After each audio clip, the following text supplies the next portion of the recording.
welcome. Officially, Elaine, and welcome back, Lynn, after a while. Great to have you both here. So, nice expression sessions, some good themes there, which will hopefully be reinforced in today's teaching. So let's jump into that. Got, as usual, a quote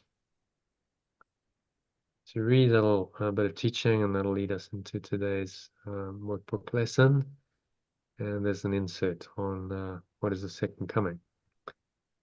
Okay, so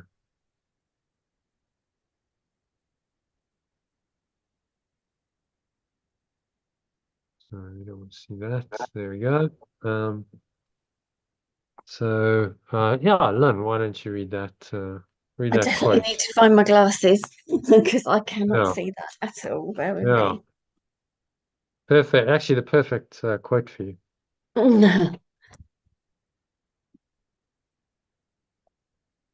if you have the eyes to see it. Oh, really? Literally, literally. Can you make that bigger though? Because that's like pinhead sized on my screen. Got no Oh, chance. on your phone. No, it's on my laptop, but it's actually it's really, really small on the picture. Like Yeah. that. All That's right. better. So Thank you. there's the quote. Perfect quote, given what you shared. Adversity awakens the spirit of every man. Yeah. So Yeah. translated of every person. That was just the original quote by Ghanaian author, social entrepreneur who founded a volunteer foundation for youth in Ghana. One of the things when you go and look at some of these quotes is, you find these really interesting people doing, this amazing work. You never heard of them before, who are just, they're light workers. They're just working the light wherever they are, and they're doing, these amazing things like founding a volunteer foundation for youth in Ghana. It's a world, we're not in Ghana. We'll probably never see it, but they're spreading the light in their own way. And Mm. you see behind it, they're always tapped into spirit. So these quotes come out of their mouths because they understand these principles. This adversity awakens the spirit of every man. What a perfect quote for you, of every woman in this case. Yeah. The adversity you've experienced is designed to awaken the true spirit in you and actually wake you up to who you really are, which is pure formless awareness of perfect love. Remember, spirit in our translated language is pure formless awareness of perfect love. So this quote talks about the simple truth about the true value of the seeming adversity that seems to be an integral, inevitable part of the human experience. There's not a human being who's ever lived, who ever will live, who won't experience some adversity. It's a key part of the human condition. And in fact, if you don't have it, as say the Buddha, he lived his first 29 years of life, didn't really have any adversity to deal with because everything was laid on for him. He had his father was wealthy. He was king of a part of northern India. So everything was given to him on a plate. He had wealth, he had servants, he had, the best lifestyle that money could buy. He was married to a beautiful woman, which was an arranged marriage. It was all, and he was going to become king and inherit his father's wealth. And so he had no adversity in his life. So he had to create some. He left it all. He chucked it all up and said, no, no, this really doesn't work for me. And he went out into a seriously adverse situation where he was fending for himself. He was begging. I think his father cut him off and said, "Okay, well, if you're leaving, then I want nothing to do with you. You're on your own." So he then became a wandering beggar. Didn't always have shelter or clothing or food. and he dedicated himself to spiritual practice because he needed that adversity to awaken, and something in his soul knew that. When he saw the story goes, he saw these four things. He lived his whole life, believe it or not, within the palace walls. He'd never actually gone out and walked in the city because his father had kept him in this kind of in cotton wool, really, because he didn't want him to see this. Apparently, there'd been some prophecy that said, this boy will either be a great king or he'll be a great spiritual teacher, and his father wants him to be a great king. And I think the prophet had said, well, if he looks upon death or something, then he will become a spiritual teacher. So his father was like, well, we don't want that. Of course not. We want him to just continue the family tradition and take over from me. So we'll actually prevent him from ever leaving the palace. He never left this palace in his whole life, 29 years. And of course, he was curious. So one night he goes out to check out what's happening, and he sees that they called him the four fetters. What do they call it anyway? He saw four negative conditions of humanity. He saw someone who was sick. He saw a dead body. He saw hunger, I think was his other one, and he saw someone getting hurt. Someone, I think, getting badly treated. One of the noble people treated one of the beggars badly or something. So he saw these things, and that adversity is what awoke him. He was like, well, I'm living in a fool's paradise here. Now, I'm living in this cushy life, but actually this isn't what reality is like. This is what's actually going on, and it's been going on my whole life just outside these palace walls, and I just haven't been aware of it. And so then he started wondering, well, why then is there so much suffering?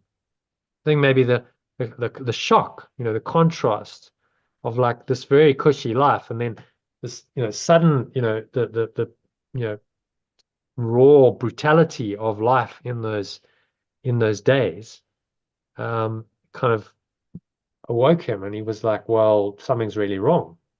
All is not well with the world, and so I have to find the answer to this problem now. It's arisen in my mind. Why is there so much suffering? He couldn't explain it. And so began his search for 7 years, searching for the answer, going through many difficult experiences, including nearly fasting to death. He nearly died, nearly drowned himself, nearly died, so he's kind of at death's door eventually, when finally he let go. And he realized that it was actually already there, that he'd needed all of those experiences, all of that adversity to awaken him. So when reinterpreted by the Holy Spirit or the moments of perfect love, adversity becomes the call to adventure in the hero's journey terms. It is often necessary to motivate us to leave the apparent comfort zone of the known world. Exactly what the Buddha, he saw the adversity, he saw these four things that weren't very nice, and that was his call to adventure, to leave this comfortable life, cushy life that he had. He could have carried on that and become the prince or king, but we never would have heard of him. It would have just been another long dead king that no one remembered. We remember him because he went outside of that comfort zone. He gave all of that up, of this known world that he'd known for his whole life, and he started his hero's journey of exploration into the unknown world. It reveals itself in our true self or spirit to us more and more as we change our perceptions.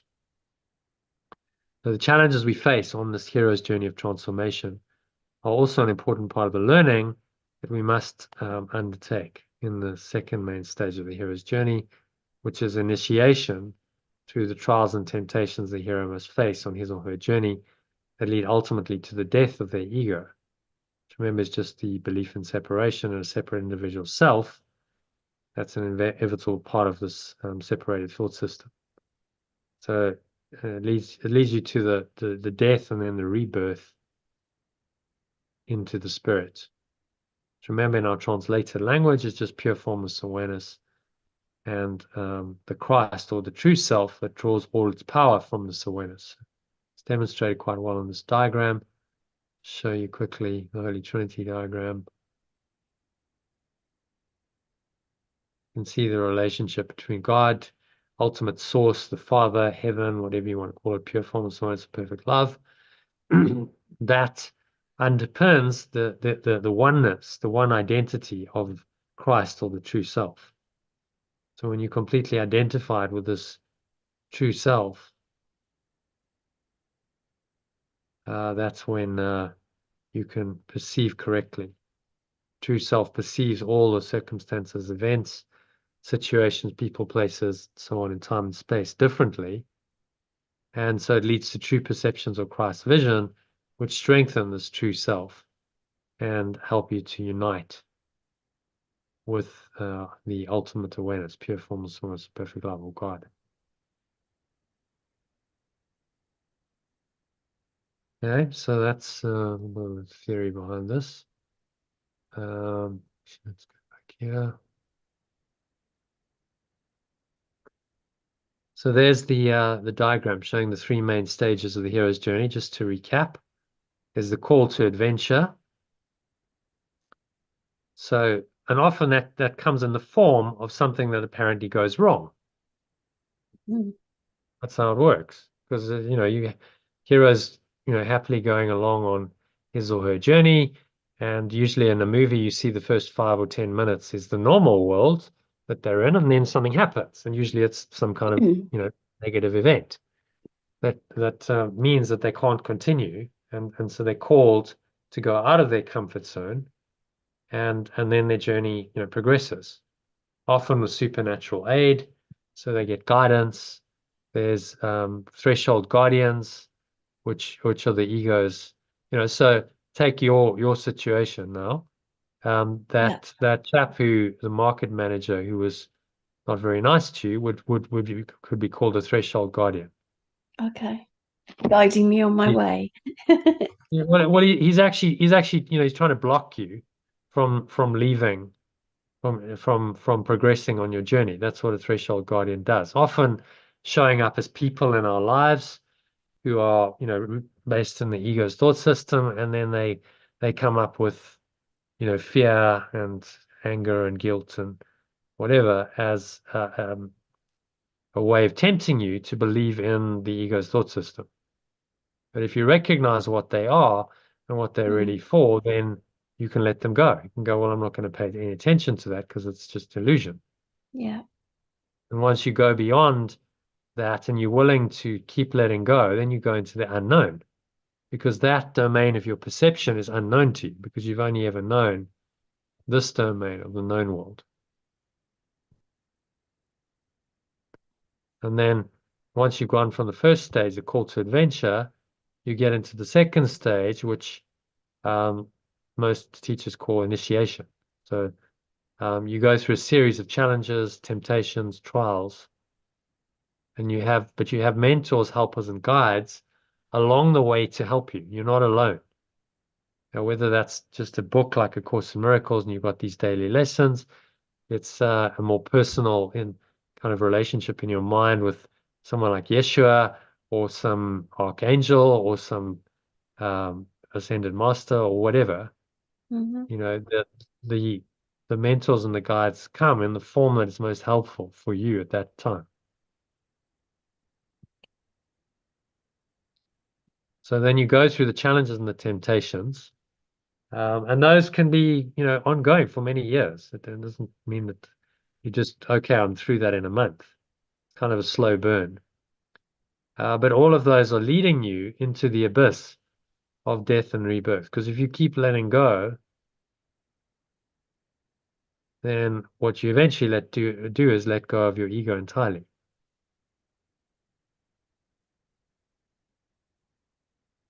And that's the death then of the ego and the rebirth, which leads to the transformation. So like the caterpillar dying has to die for the butterfly to be born. That's the idea. So the ego kicking and screaming goes there, and it's wailing and gnashing its teeth. It's not happy. But if you can go through this very difficult stage, you can come out the other side and have a genuine transformation, which is the at-one-ment. Genuine transformation means that I'm no longer identifying myself as a separate self. I believe and I know that I'm one. And that is a fundamental shift in your awareness. Yeah, not there yet. Yeah, but it's it's here. You're coming down this cycle, getting through the Yeah. challenges and the temptations to lead you to the point where, maybe you go through this abyss. It's called the dark night of the soul in many spiritual teachings, where you really have to face the ego. And in that moment, you can let it go completely. And then the transformation, if you've really done that, is done. And then you come back and you return back to society, but now with an expanded perspective and all of this experience that you've gained through your journey. We keep going through these cycles. It doesn't just happen once, does it? Yeah, you can cycle through this many times. Because I feel like I've definitely been through Yeah. that. So you do one cycle, and one cycle will expand you, but maybe there's still ego. You There's haven't more to go. Yeah. more Yeah. to go. So then you need another call to adventure Yeah. to shift you. And so you go through another cycle. It sounds like you're at the beginning of another cycle Yeah, definitely. because there's I can been feel the a changes. difficulty. Yeah. That's a call to adventure. It just looks like a difficulty, but that's why it's important to remind yourself of these teachings.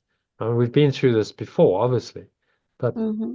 you remind yourself because it helps you in the moment to frame what's happening in your life and go, okay, it's just another call to adventure. Okay, yes, there's threshold guardians present.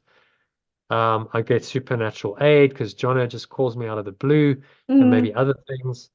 And okay, I'm in the game, yeah? This is the hero's journey. I understand. Okay, well, show me that. I'm not lost. I'm actually just on my hero's journey. It's another yeah. cycle of it. Yeah. I'm not Okay, lost in bring it. it on. I'm Yeah. affected by it, but I'm not lost in it. Hmm. Yeah. So what takes you along your path on the hero's journey is the willingness to consistently let go. That's what advances you around the circle. Okay. Willingness to consistently let go of whatever's presenting itself as the challenge and the temptation.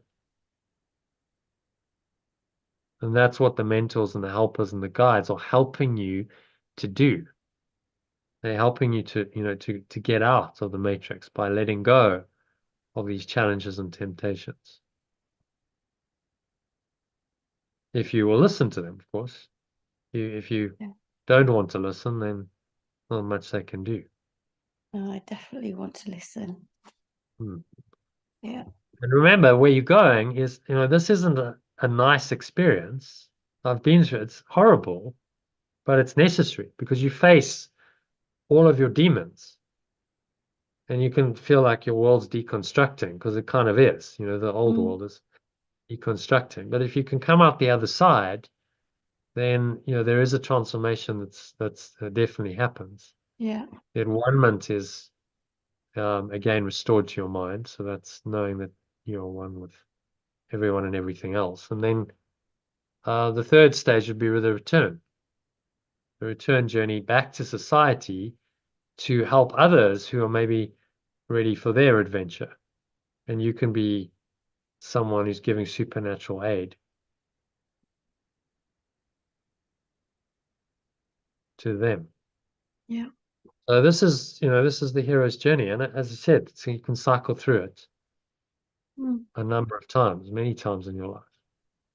If you can yeah. recognize the pattern, understand what's going on, then you don't freak out. You don't go, oh, it's all terrible. You understand, okay, it's a process and I'm going through it. And what's going to progress me is letting go. Letting go is the most powerful way of moving forward on this. And so you go around the circle as quickly as possible. If you get stuck, say, and the threshold guardians, you believe them, then you can't let them go. You get blocked. You need to let go of whatever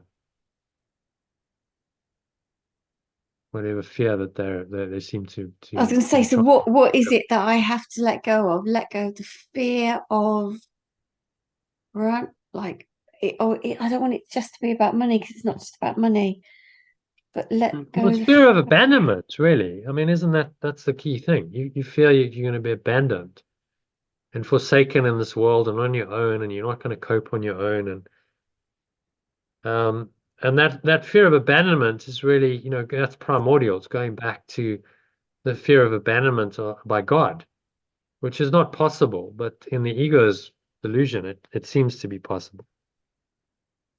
So you're facing that fear of abandonment and rejection, I guess, is part of that, Mm, and being willing to see through it and collapse it.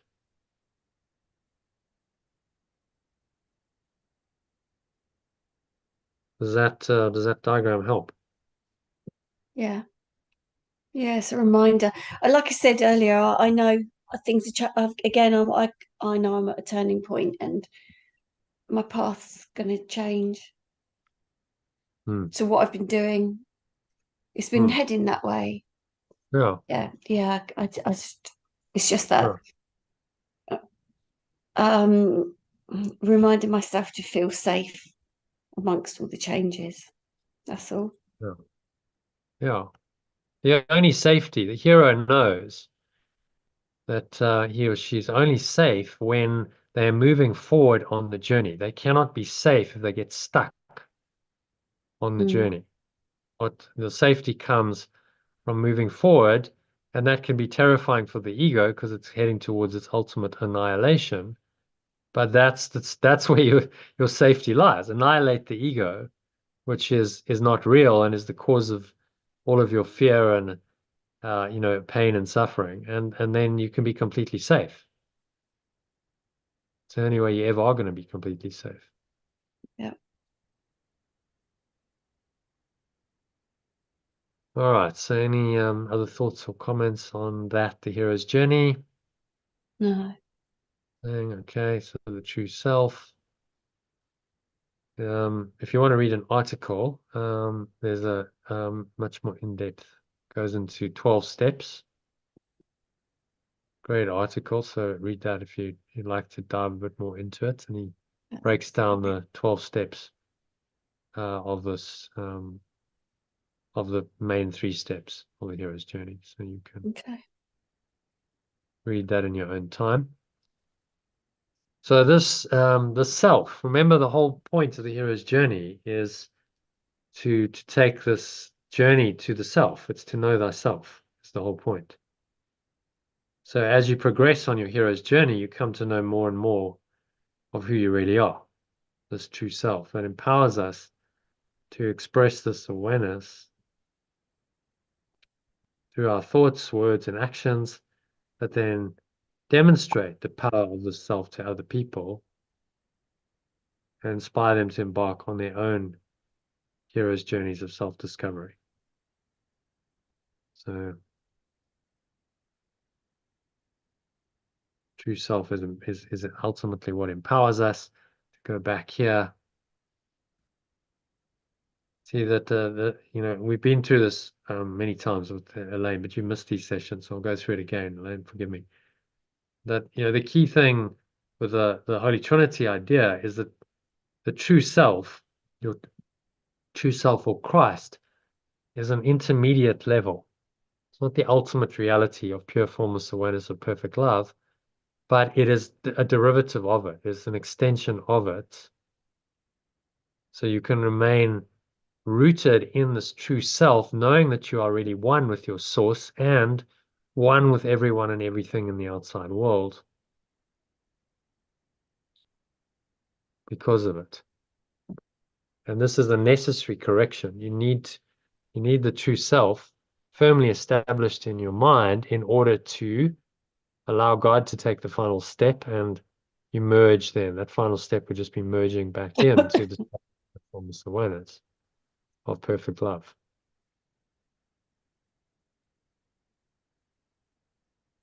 Okay, so that's a bit of that's what the Holy Trinity is about. Um,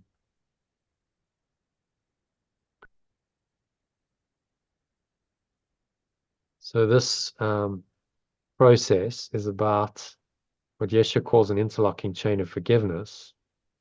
In this quote from section 1 of the ACIM text, section 1 of chapter 1, that sets out 50 principles of miracles.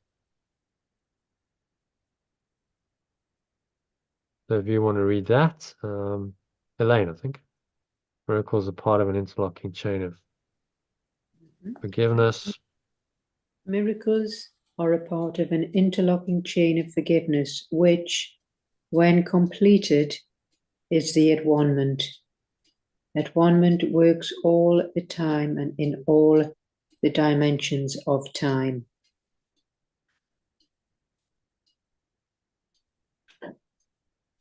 Yeah, so it's talking about,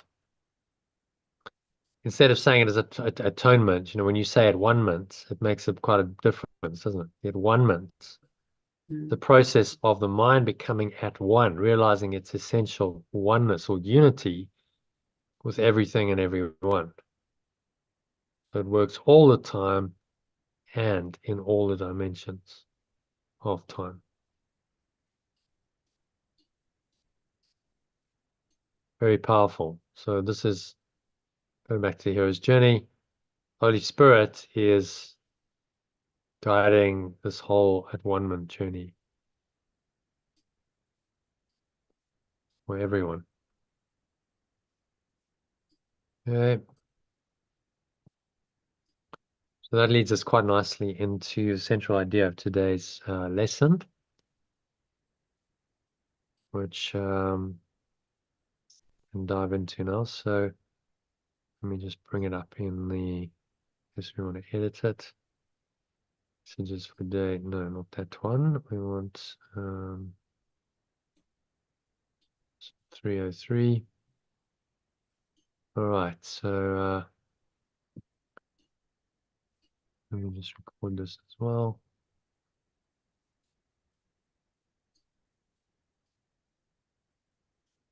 All right, so if you can read, Lynn, if you can read that key idea in the original and then the alternative version of it below, and then also read paragraph 1 for us in the original and the alternative. The Holy Christ is born in me today. I remember my innocent true self today.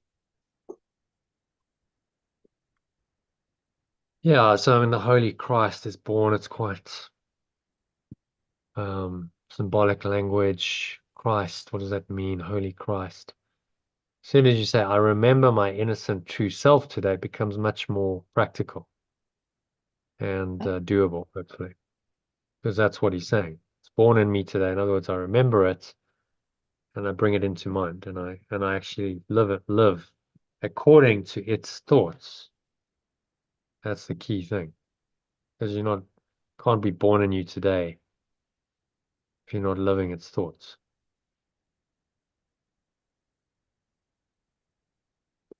All right. Okay. Hey, there's John. Just in time to do the lesson. So you read number 1, Lynn. Just read it in the original, sentence by sentence, and then go to the alternative. Okay. Hi, John. Hi, Welcome. Joe. Hi, John. Hi, Hi. John. We're just doing the lesson. So Well, okay. Watch with me, angels. Watch with me today. Watch with me my true thoughts and feelings. Watch with me today. So let's just talk about briefly. I've translated angels. It's not a. He only uses uses the term a few times in the course, 3 or 4 times in the whole course. So it's not a big feature of it. But what does he actually mean by angels? Well, in my interpretation, those angels are your true thoughts and feelings. When you are, connected to your source, you're in truth, and you have true thoughts and feelings, which still have an element of duality in them because you're still engaging in the world. That's what the angels are. Okay. So calling on those true thoughts and feelings, which makes it again much less kind of otherworldly and, well, I'm expecting an angel to appear to me, or because it's not outside of you, it's just your own true thoughts and feelings. And sometimes in people's minds, they'll see a vision of a being, but that's what their mind has conjured up, and in order to frame the message. So they see a vision of an angel and it tells them to do X, Y, Z. That's just their own internal process, connecting with these thoughts and feelings and then getting guidance. But it becomes personalized and becomes something more form-based than just pure thought and feeling. Okay, so number 2, let all God's holy thoughts. Let all God's holy thoughts surround me and be still with me while heaven's sun is born. Let all perfect love's innocent thoughts surround me and still be with me while the extension of pure formless awareness is born into my awareness. Make it I let all perfect love's innocent thoughts surround me and still be with me while extension of pure formless awareness born into my awareness. Be still with me. Maybe I should just translate that as be still. Because there's a double meaning there. It could be remain, these thoughts remain with me, or they are be still. The thoughts are still with me. I'm in the stillness and they join they are part of that stillness. Yeah. I think there's a deliberate double meaning there.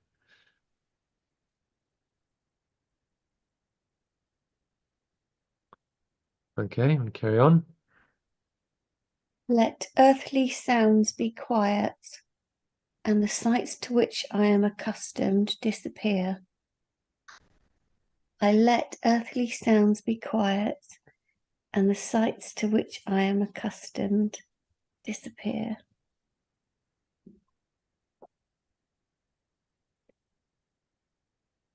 Number 4. Let Christ be welcomed where he is at home. I welcome my true self where it is at home.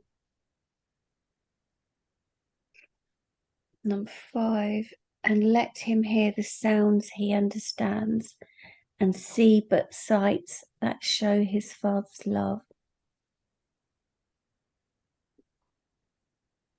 And I let it hear the sounds it understands and see only sights that show its source's love. Why is that it?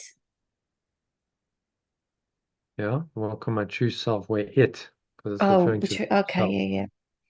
Oh. Let it hear something right. Let him no longer be a stranger here, for he is born again in me today. I will not let it be a stranger here for longer, for I remember it again today. So then read it from the top in the alternative. Watch with me my true thoughts and feelings. Watch with me today. Let all perfect love's innocent thoughts surround me and be still with me while the extension of pure formless awareness is born into my awareness. I let earthly sounds be quiet and the sights to which I am accustomed disappear. I welcome my true self where it is at home and I let it hear the sounds it understands and see only sights that show its source is love. I will not let it be a stranger here for longer, for I remember it again today.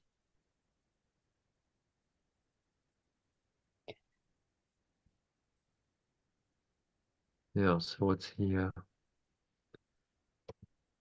he saying in this one?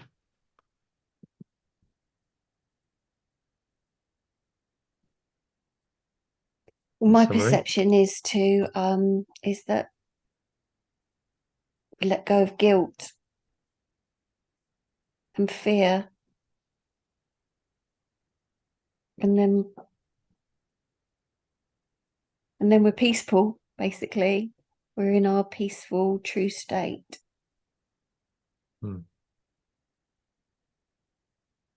It made me think of what Elaine had been saying.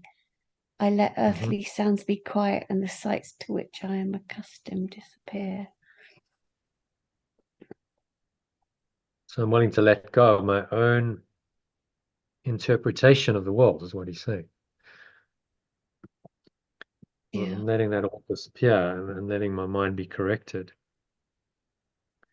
So the world is reinterpreted by the true self. So this is the way and the only way, saying we're going to awaken, we have to reinterpret this insane world in which we seem to be living.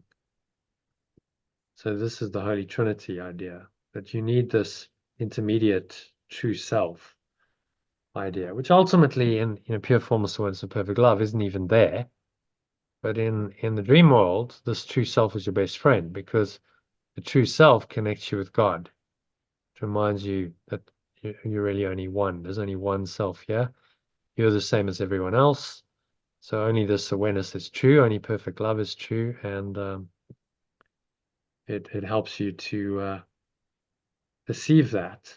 Perceive, therefore, whatever's happening in this world of time and space and duality. To And perceive this it is correctly. showing me how I've been feeling completely separate and on my own. Yeah. Very much like I'm. Yeah, on I your kept own seeing in myself. the red box. You know, that's where the ego wants to keep you. Yeah, like I was Identifying the with only the person at the character. mark.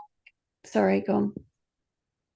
Yeah, identifying with the character in Mm, the dream, all the experiences that seem to be happening to this character, and very, wants to get you very narrow yeah. and closed down in that limited perception, so that you completely identify with the situation, with the character.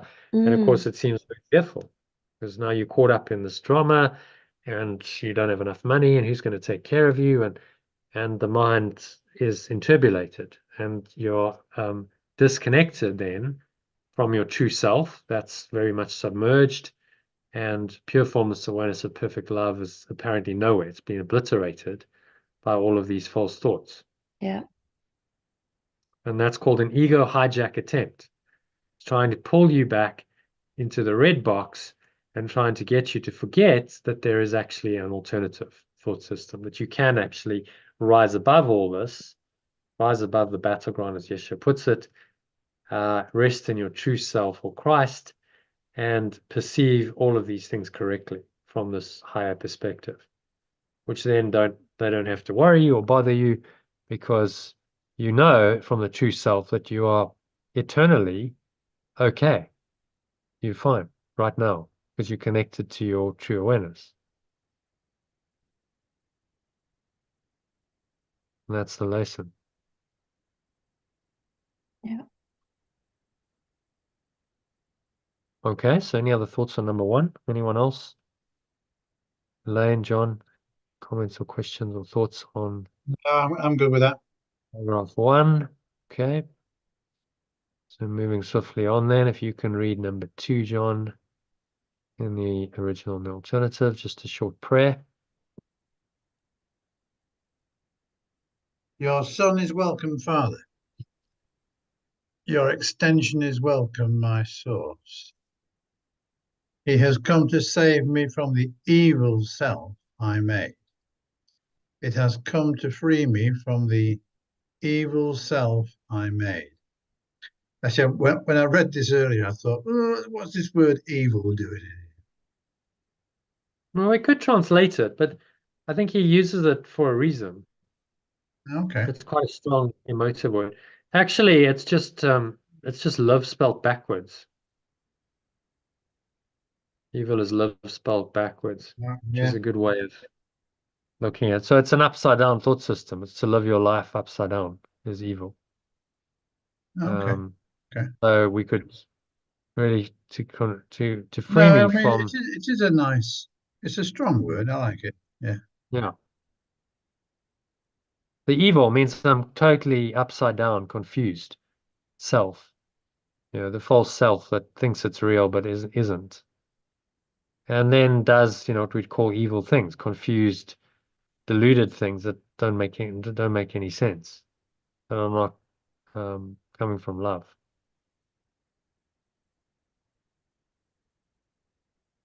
Okay. So carry on.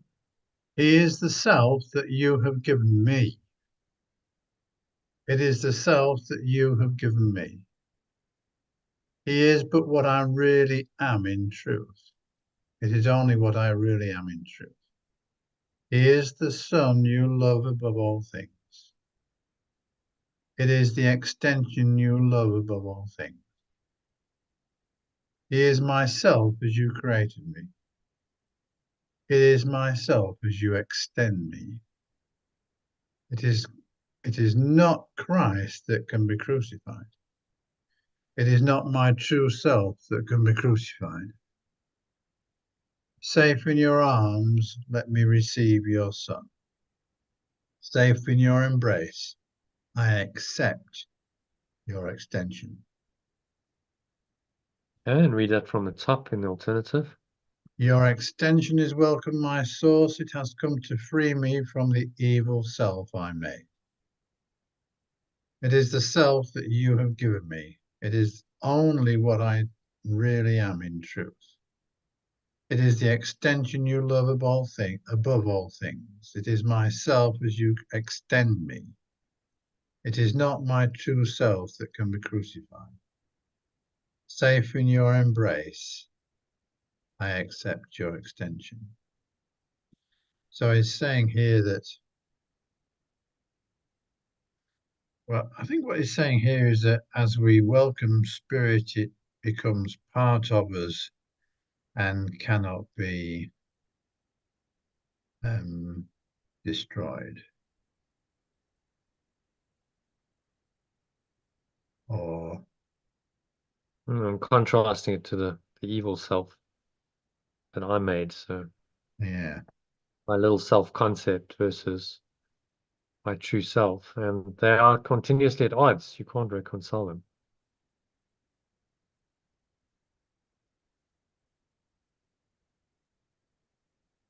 Yeah. Anything else? What else are you saying there? Well, I'm saying that my true self cannot be crucified, cannot be lost, Hmm. cannot be affected, Yeah, hurt, damaged, damaged. Yeah. injured, killed in any way, shape, or form. So I'm always safe Yeah. in it because it's eternal. When the body's gone and all the dramas of the body and this world are gone, you know, this self remains as untouched in this eternal awareness we call God. So that the true self here is kind of a weaker version of it. It just points us back to, you know, as I've said before, it's a mezzanine level. It helps us to raise ourselves up above the battleground into a higher perspective, which prepares us for the coming of heaven or revelation.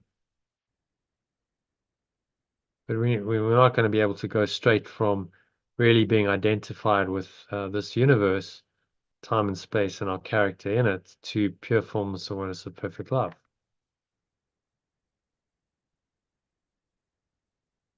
It needs a process. And you know, the genius of this course is he's given us that process. He's given us a step-by-step instructions to raise us up out of the mire of this world, have the true perceptions of Christ's visions, and experience the miracles of forgiveness or letting go.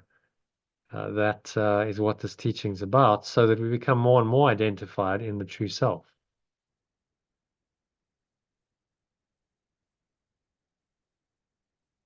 Okay, so does that make sense? Diagram.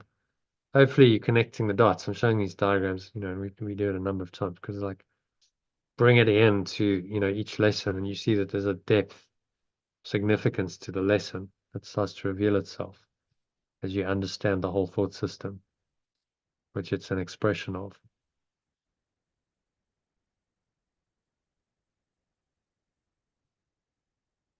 All right, so Elaine, any thoughts or comments on number 2, that short prayer? No, it's very nice. Yeah, nice prayer. Yeah, call to, the prayers are really affirmations, aren't they? It's just a call to Yeah. ourselves to wake up to this reality that we always are, but it's been obscured. Okay, so to help in that, I think let's do a meditation today, because we've skipped to the last couple of days. We always get to the end and then everyone's too tired. So shall we do a meditation on this lesson? About 20 minutes, 20 to 25 minutes, and then there's some Manual for Teachers to do. There's a section called What is Peace of God? That's okay with me. Yep. Yeah, Happy with that? yeah. Yeah, I might have to go after the meditation, Jono, but Yeah, that's okay. I'm going to try and Yeah, stay so that's awake. six That's the paragraphs. same with me, Lynn. I always Yep. tend to nod off. No, I'm so tired. It's like it's worse in the winter than it is in the summer. Of course, of course. Mm. Yeah. Okay, well, yeah, if you're gonna do the med and then just slip off, that's fine. So Thank you. let's do it. Just, just like that, okay. And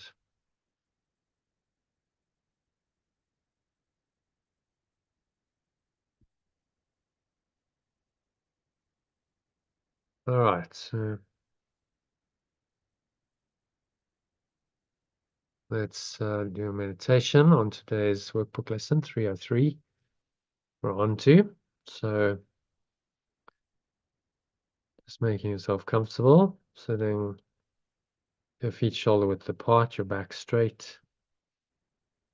Up your hands in your lap, close your eyes, and start off by taking a nice deep breath in through the nose.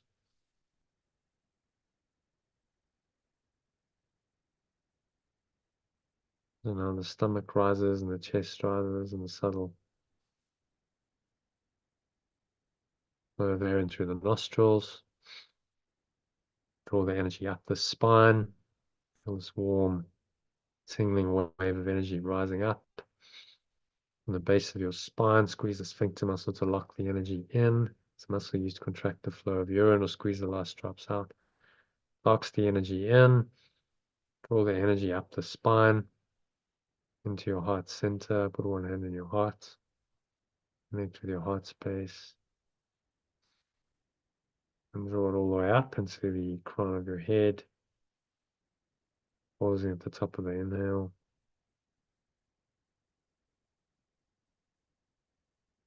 So scan your mind now. Just noticing any thoughts and emotions, particularly anything negative, it's limiting, contracted, constricting in its quality by nature. Observe those thoughts, those feelings, notice how they come up. They arise in you. Just breathing into them.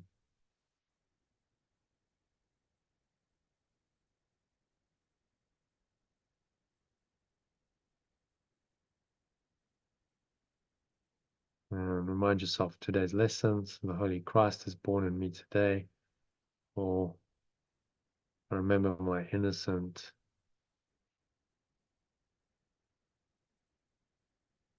true self today. I remember my innocent true self today. So to help you remember, just breathe it all in. Imagine you infusing every pore, every cell, every muscle of your body, every part of your mind, every fiber of your being in this innocent light.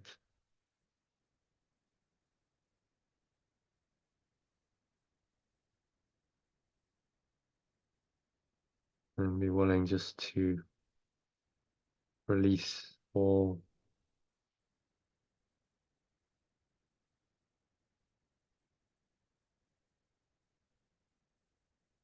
Let it all go as you exhale.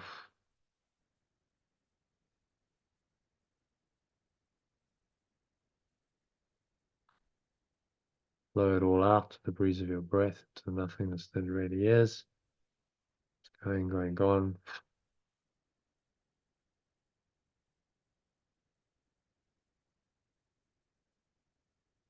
So now breathing in again.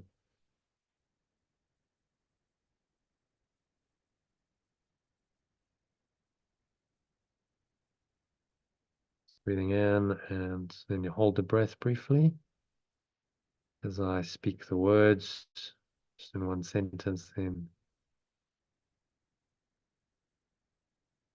when you speak the words after me. So speak, then I'll pause. In my pause, you speak them aloud as affirmations of the truth.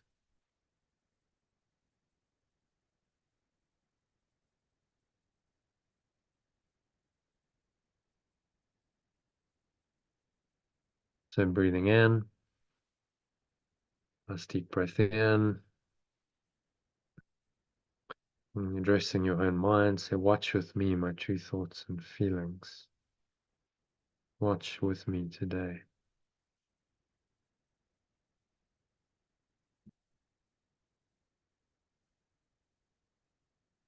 Breathe in again. I let all perfect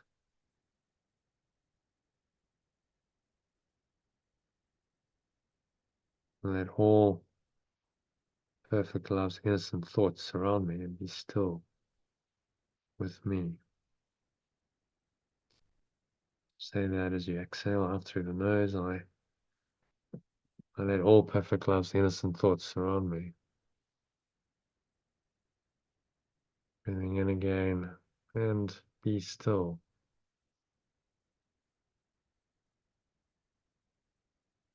Be still with me.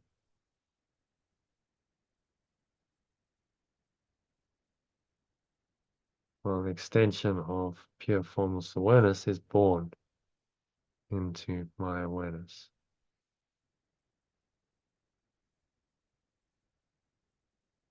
And exhale and feel that awareness arising right now.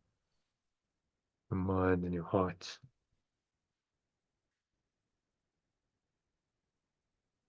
And let earthly sounds be quiet and the sights to which I'm accustomed disappear. To feel that quietness, the hush of heaven, as he calls it in one lesson, just descending on you.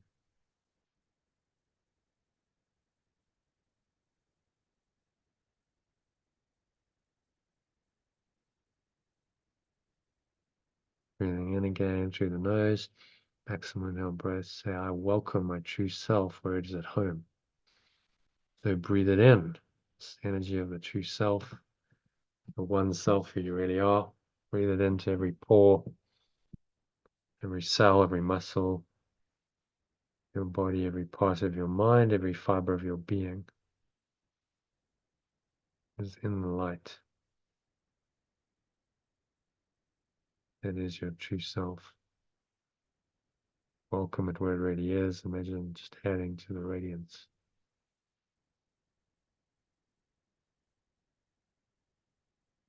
Breathing in again. So I let it hear the sounds it understands.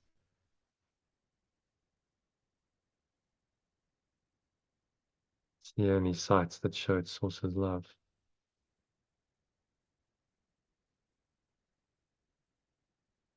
Breathing in again. I will not let it be a stranger here for longer, for I remember it again today.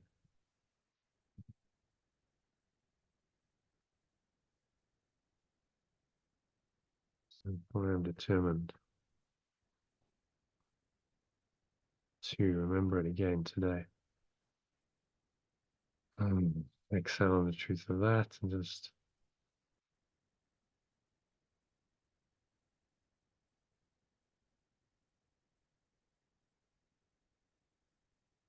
determined to remember it again today.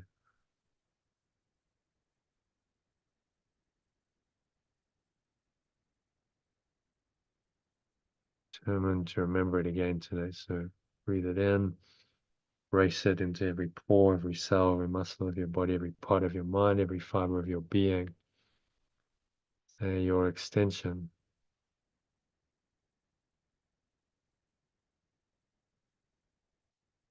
Your extension is welcome, my source.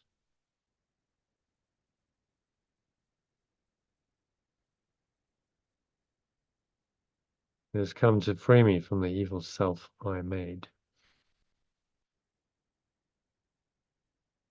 Self that is not in alignment with spirit, false self, limited, separate self. Breathing in is the self that you have given me.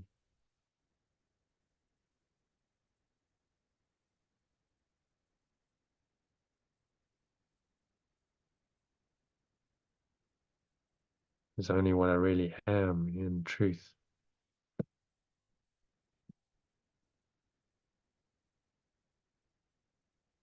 And again, it's not my true self that can be crucified.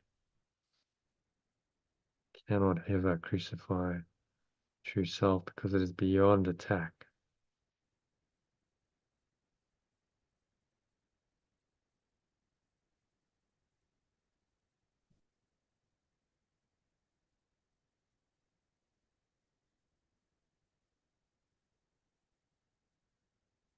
It is the self you have given me. It's come to free me from the evil self I made.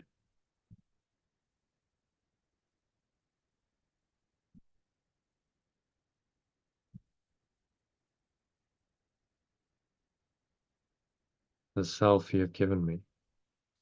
Breathe that self into every pore, every cell, every muscle, your body, every part of your mind, every fiber of your being.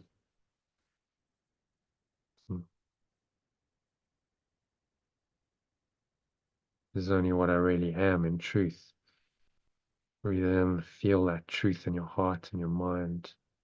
Embrace it, connect with it. And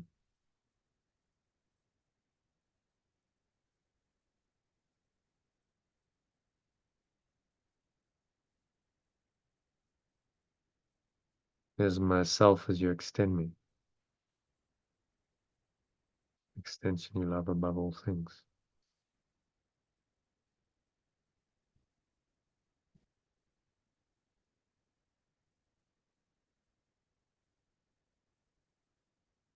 Myself as you extend me.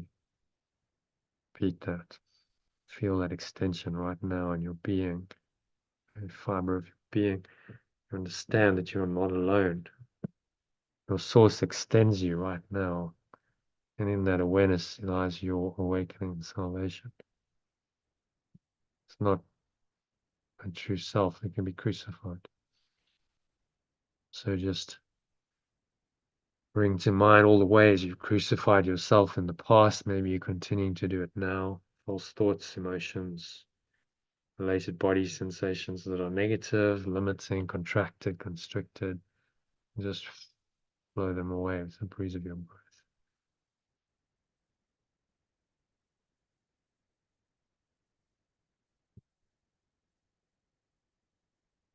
Safe in your embrace, I accept your extension.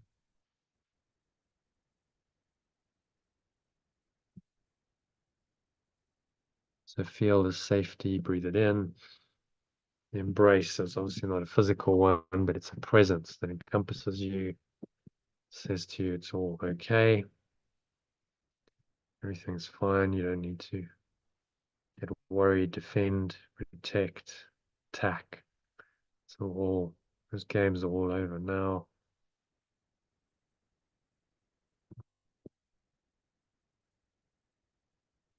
You come into this embrace. Come into this embrace and accept your extension. Extension of perfect love that you are, as you are right now, in this awareness. Nowhere else to go, nothing else to do, nothing else to think about. Just breathe, relax, be still, and surrender into this embrace of perfect love.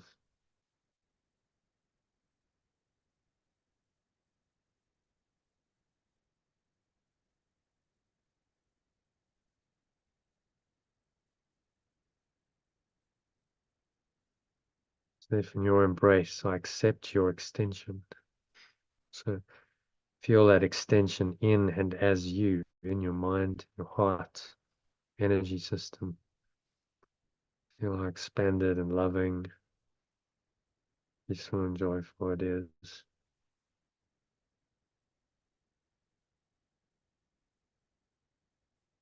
To be in this expanded state.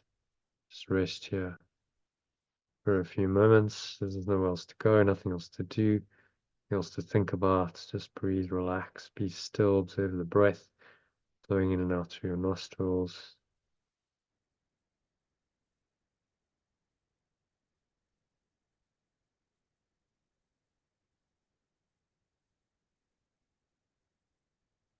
Sinking inwards.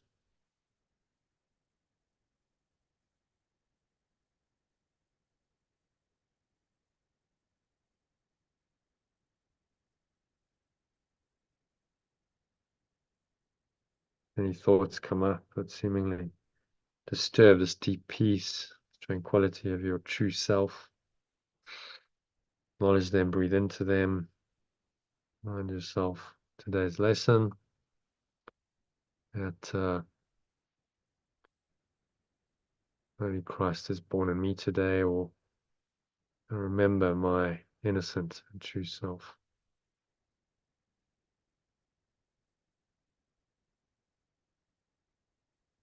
today in this situation. So exhale, just blow it out, the breeze of your breath. It's like a dark cloud, breathing in the light, and the clouds just dissipate as you exhale.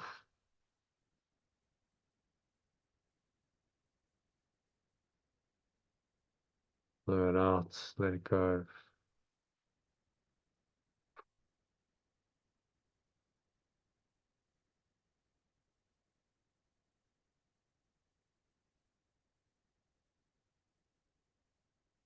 So blow it all away, let it go. And sink into this true self. It's always there, but it's been obscured. Let it awaken you to this memory, the innocent true self that you really are. For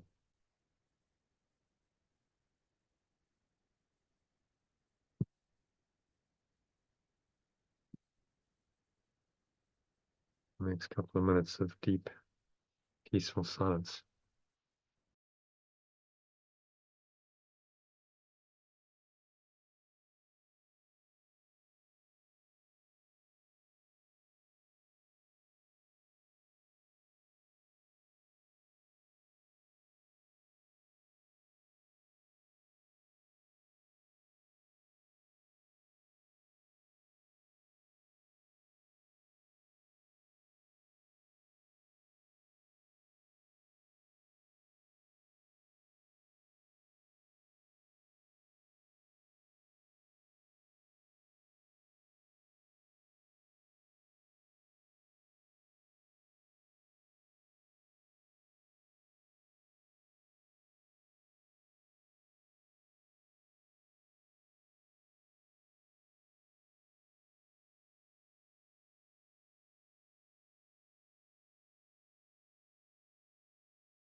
Okay, so just coming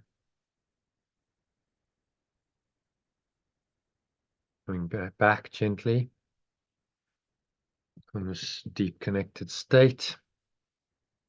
You bring your attention back gently into the body and your breath and the senses and the world. And on the count of 3, you can open your eyes.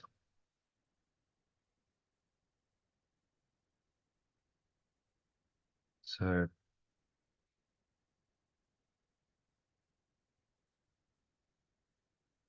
1, just breathing in. Noticing how the stomach rises and the chest rises. Subtle flow of air in through the nostrils. Just pausing at the top of the inhale. Smile, scan your mind. Notice any thoughts of guilt. Any anger is just a sign there's guilt. Fear, a sign of guilt. Attack thoughts, even a minor frustration. And in response to that, you remind yourself that I am my innocent, true self today. Remember my true, innocent self.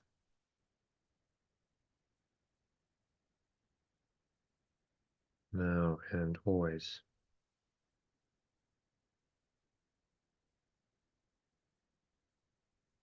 So I'm restored to the innocence of my true nature, which does not judge,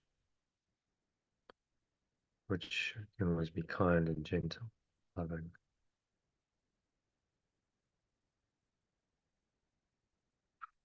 Exhale out anything else that's not that. Blow it out with the breeze of your breath, like dark cloud or black smoke leaving you. It's going, gone. Lower the stomach into the spine, expel the last remaining air out.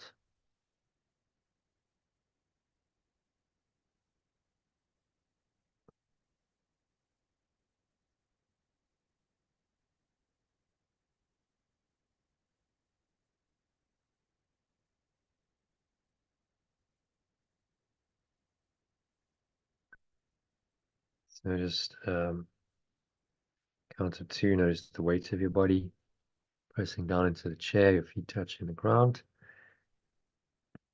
Noticing what you're feeling with your hands. The subtle flow of air on your skin perhaps. Breathe in that air into your nose. Notice what you're hearing. Surrounding environment. Noticing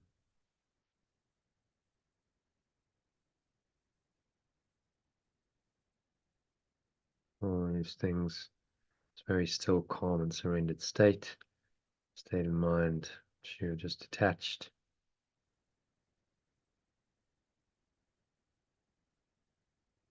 And just be aware of whatever it is that you look upon.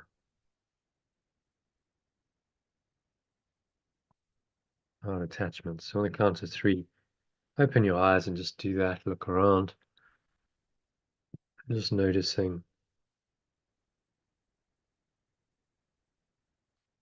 this world in this very detached way, whatever object your eyes happen to rest on, just let them rest there for a few seconds. Notice that underlying this object, there's this deeply peaceful awareness. You're not interpreting and naming and labeling and judging the object. Your peace is actually undisturbed. It doesn't affect your peace at all.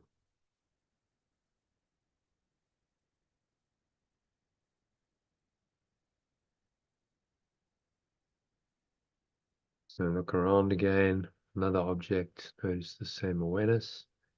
And close your eyes this time. Notice deeper awareness, maybe a bit more deeply, a bit more powerfully when you close your eyes. So you're removing the visual stance. But try when you open your eyes again to maintain this awareness. Keep in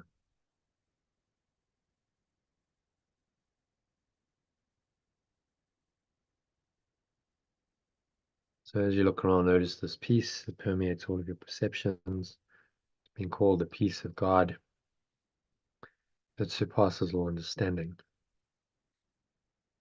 Because it's not intellectual or rational understanding. It's going to get you there.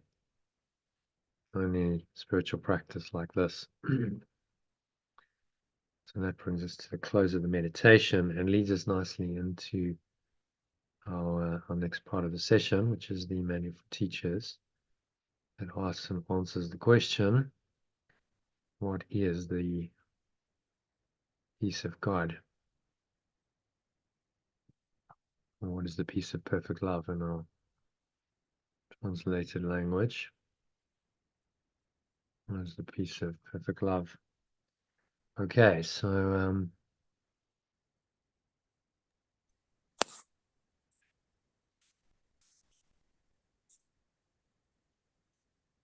let's dive into that.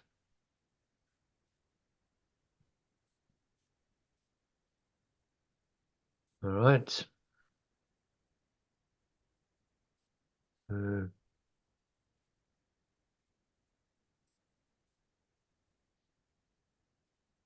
John Elaine, you still with me? Yep. Yeah. Great. Okay.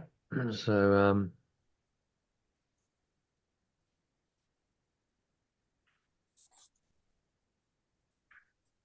this one is section 20 of the Manual for Teachers.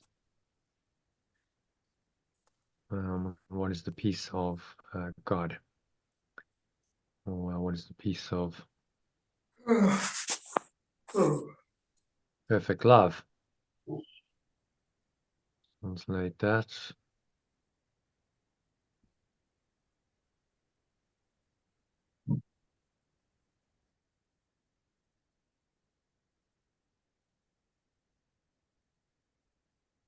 What is the peace of perfect love?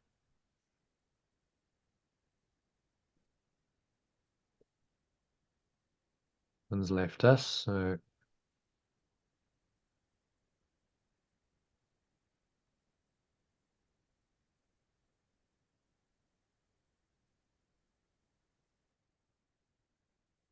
all right, so if you can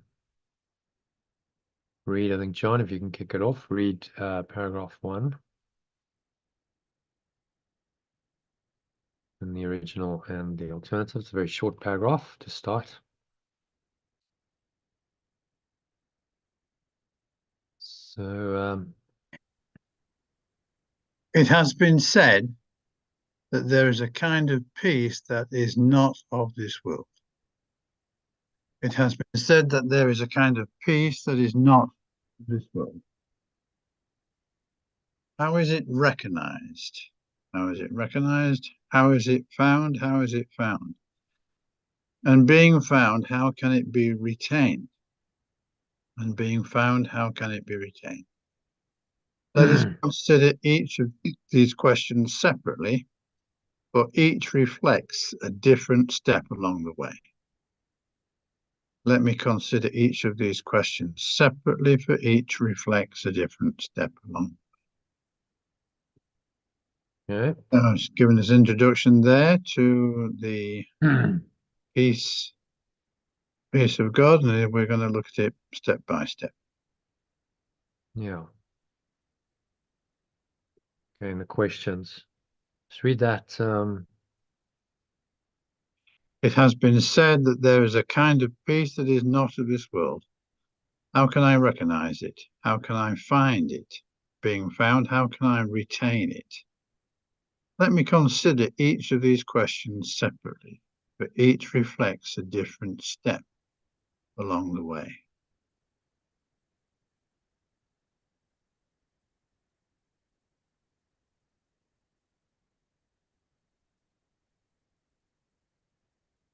Which reflects a different step along my way. No, the way I think would be better.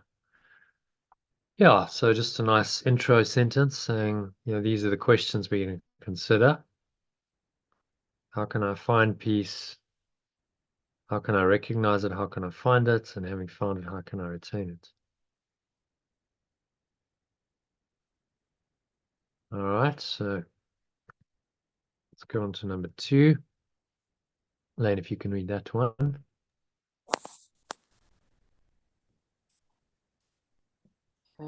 First, how can the peace of God be recognized? First, how can the peace of perfect love be recognized? God's peace is recognized at first by just one thing. In every way, it is totally unlike all previous experiences. Perfect love's peace is recognized at first by just one thing. In every way, it is totally unlike all previous experiences.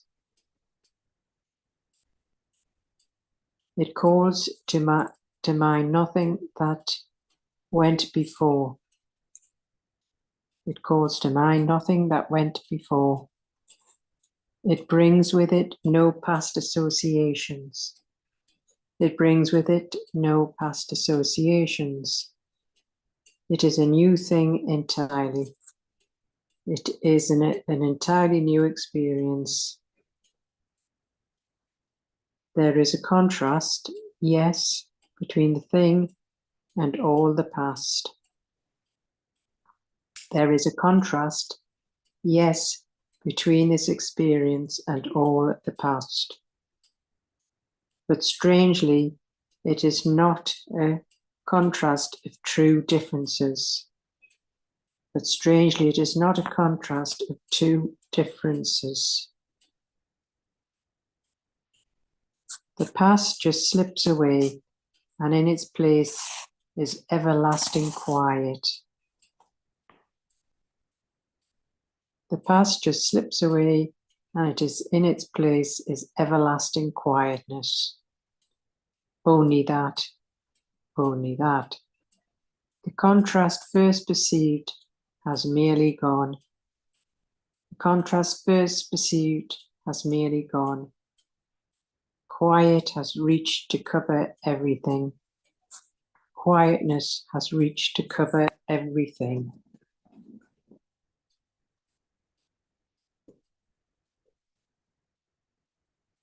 I'm going to make quietness capitalized because he's talking, pointing us to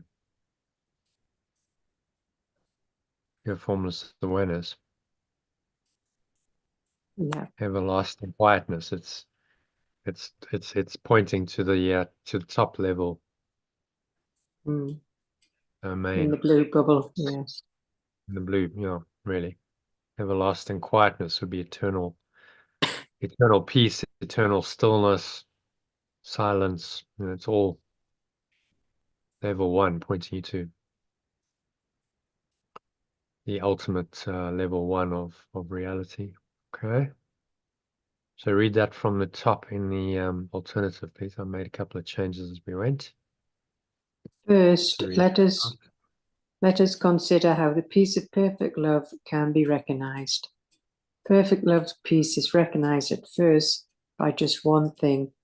In every way, it is totally unlike all previous experiences. It calls to mind nothing that went before. It brings with it no past associations. It is an entirely new experience.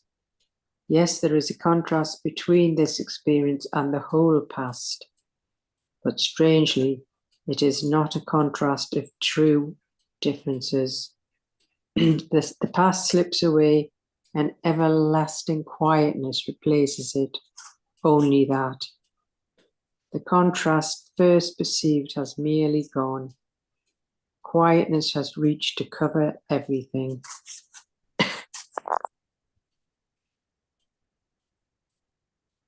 Okay, so what's he saying in this one? Well, first, how perfect love can be recognized.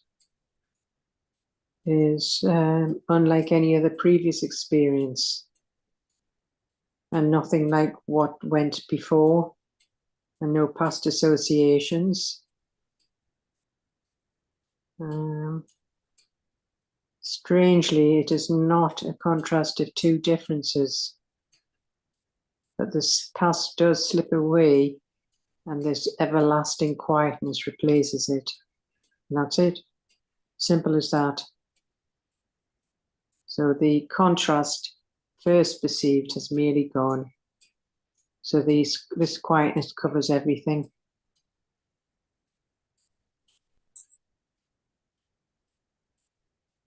Right, does it reach to cover everything?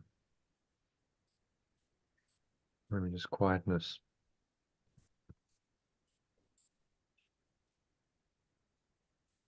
Maybe not cover, maybe encompasses would be it. No, encompasses. Or envelops. Envelops. Quietness now envelops everything. So that happens in your perception. As you get more advanced as a teacher, quietness becomes the default state. And it's that underlying round of being that just permeates through, envelops, we have these words, envelops, permeates through, embraces, encompasses, covers everything, because the underlying fundamental nature, foundational truth, and underlies everything. And that's what he's pointing to here. And he's saying, well, you'll just start realizing it more and more.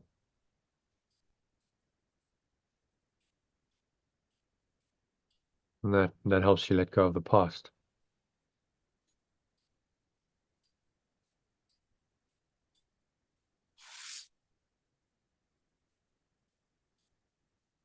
Okay, any other thoughts on that? Yeah, that's good.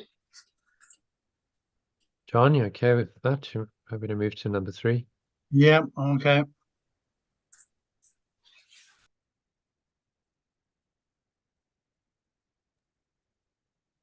First,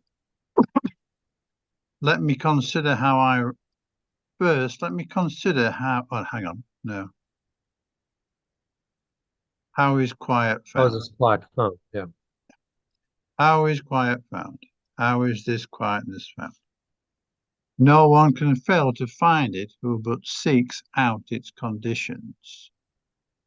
No one can fail to find it who seeks to meet its conditions. God's peace can never come where anger is, but anger must deny that peace exists. Perfect love's peace can never come where there is anger, for anger must deny that peace exists. Who seeks anger is justified in any way or any circumstance, proclaims that peace. Who sees anger as justified in any way or any circumstance, proclaims that peace is meaningless and must believe that it cannot exist. Who perceives anger as justified in any way or by any circumstances, proclaims that peace is meaningless and must believe that it cannot exist. Let's personalize that, shall we? So we say, when I perceive,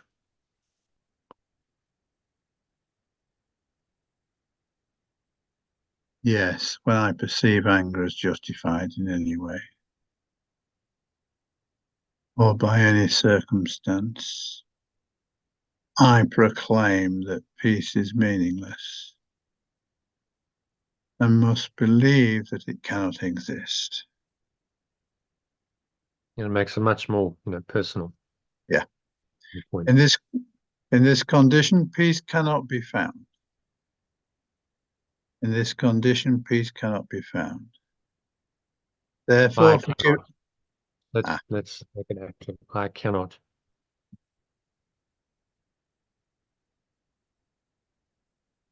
find peace. So, Yeah. in this state, In this, yes. this Yeah. state of mind, I cannot find peace.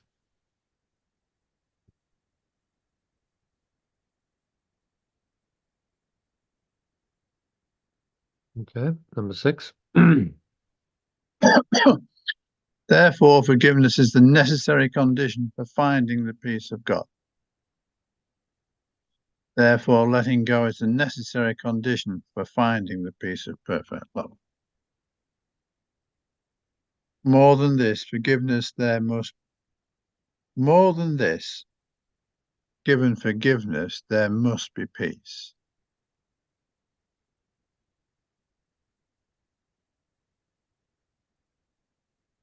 Therefore, letting go is a necessary condition for finding the peace of perfect love.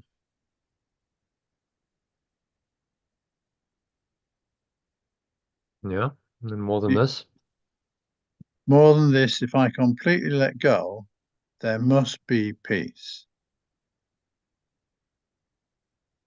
For what except attack will lead to war? And what but peace is opposite to war? Here the initial contrast stands out clear and apparent. Yet when peace is found, the war is meaningless.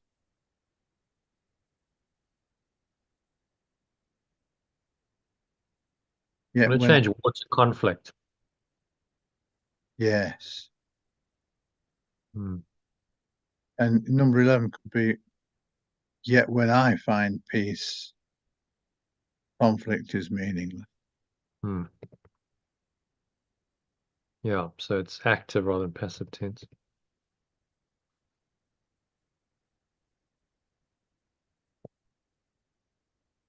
And it is conflict now that is perceived as non-existent and unreal.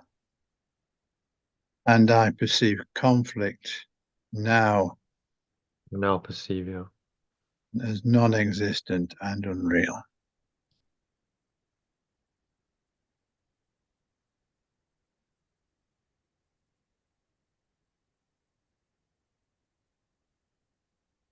Okay, read that from the top in the alternative, please. How is this quietness found? No one can fail to find it who seeks to meet its conditions. Perfect love's peace can never come from where there is anger, for anger must deny that peace exists. When I perceive anger as justified in any way or by any circumstance, I proclaim that peace is meaningless and must believe that it cannot exist. In this state of mind, I cannot find peace. Therefore, letting go is a necessary condition for finding the peace of perfect love. More than this, if I completely let go, there must be peace. For what except attack will lead to conflict? And what but peace is opposite to conflict? Here the initial contrast stands out clear and apparent. Yet when I find peace, the conflict is meaningless. And now I perceive conflict as non-existent and unreal.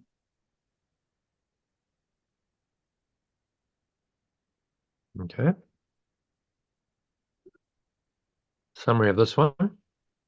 So he's saying we're addressing the question of how do we find the peace of God, and is pointing out that no one can find it if there is anger in any form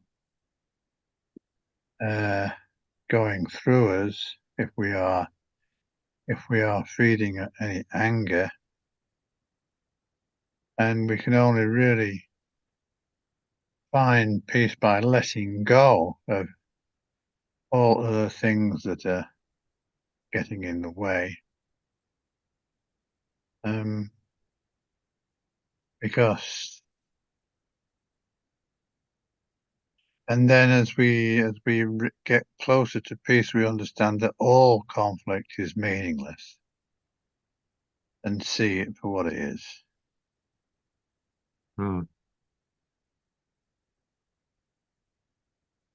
Should we say all conflict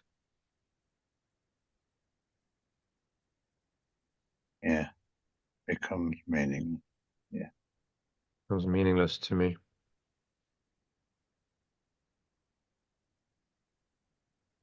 And now I can perceive. Oops.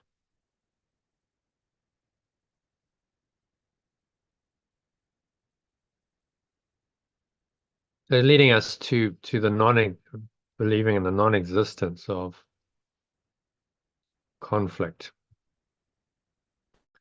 Whatever disturbs your peace ultimately doesn't exist.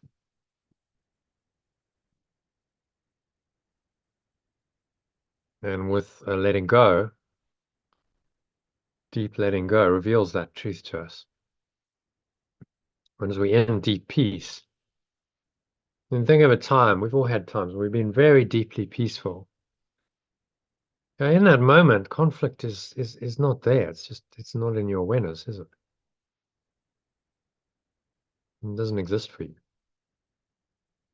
So now, in that enlightened state of total peace, I can perceive that conflict is non-existent and unreal.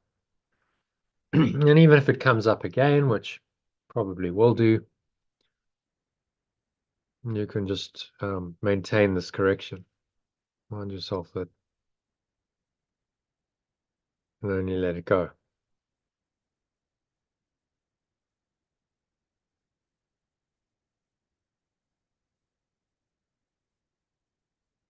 All right. So, any other thoughts on? No, I'm good with that. Okay, Elaine, happy with that? Yeah, that's good. Yeah. All right. So, number 4. Yeah. How is the peace of God? Probably just throwing it there. Oh,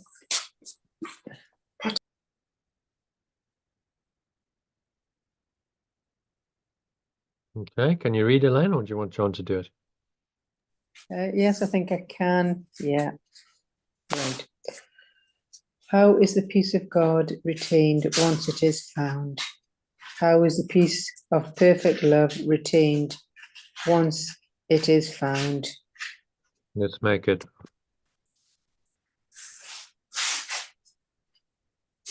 So this is the second question. How can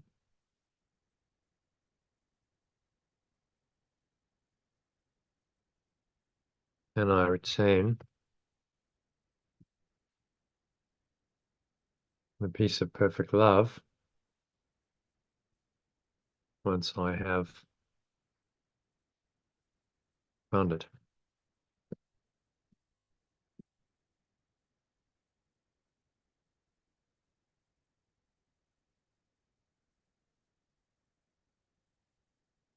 Okay, number 2.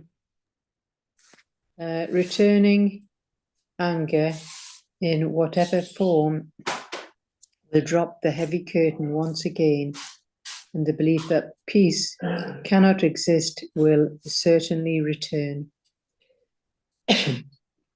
Returning anger in whatever form will drop the heavy veil of illusions once again, and then the belief that peace cannot exist will certainly return. Again, perfect lesson, really. Yeah, I just realised, I know You. they all are, aren't they? The one yesterday was, and the day Yeah. before. Yeah. Really, focusing in on anger and conflict is exactly what you're dealing with. Yeah. Yeah. And Very you much. notice, no, what he's saying is true. In the moment you want to return someone's anger with anger, then peace is lost. Yeah. Yeah. Then you believe peace can't exist. In that moment, the ego has again got hold of you and is telling you that peace is impossible and conflict is the rule in this world. And look, it's just that belief is completely justified by this situation which you perceive, because full of so much conflict and anger. Yes. There doesn't seem to be any resolution. Nope. And isn't it amazing that we're going through this right now, and you're getting these teachings? Yep, it is. coming through. Exactly when you need them. Yeah, most people say that. It's interesting how this happens when there's a real life situation coming up. This Yeah, that's comes synchronicity. with it. That's Yeah, some synchronicity. kind Yeah. of guidance. There's some kind of guidance that you get exactly the help you need It is. when you It's need it. in the path. interesting. Hmm. Yeah. Okay, Right. carry on. Number 3. Yeah. War is again accepted as the one reality. Conflict Yeah, we'll then accept. will then accept. Conflict is again accepted as the one reality. Now must you once again lay down your sword, although you do not recognize that you have picked it up again. Now I must once again let go of my attack thoughts, although I do not recognize that I have picked them up again. Yeah, so that's what your sword is. Yeah. Sword is your attack thought. I do recognize it, but I'm sort of vacillating. Trying to forgive, but still the attack thoughts. Still tempts you. Yeah. So Yeah, still flying in. Yeah. when they fly in, then that's the time to be aware of them. Yeah. Recognize how disturbing they are to your peace. Oh yes, yeah. Your one attack thought really does disturb your whole peace of mind. I It think puts you it's into this other reality called conflict. yeah.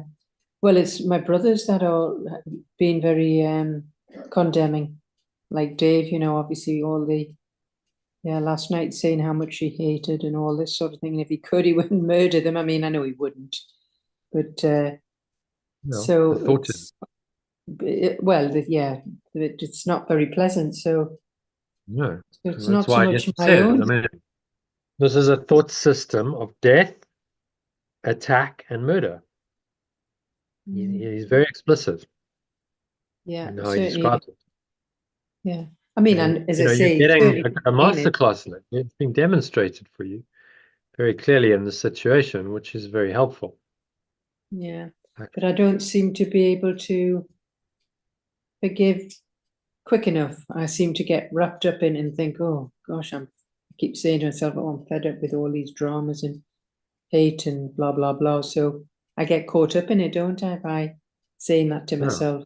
But if you're really fed up with it, then the only sane thing to do is to let it go, because it's the only way out of course, of the drama.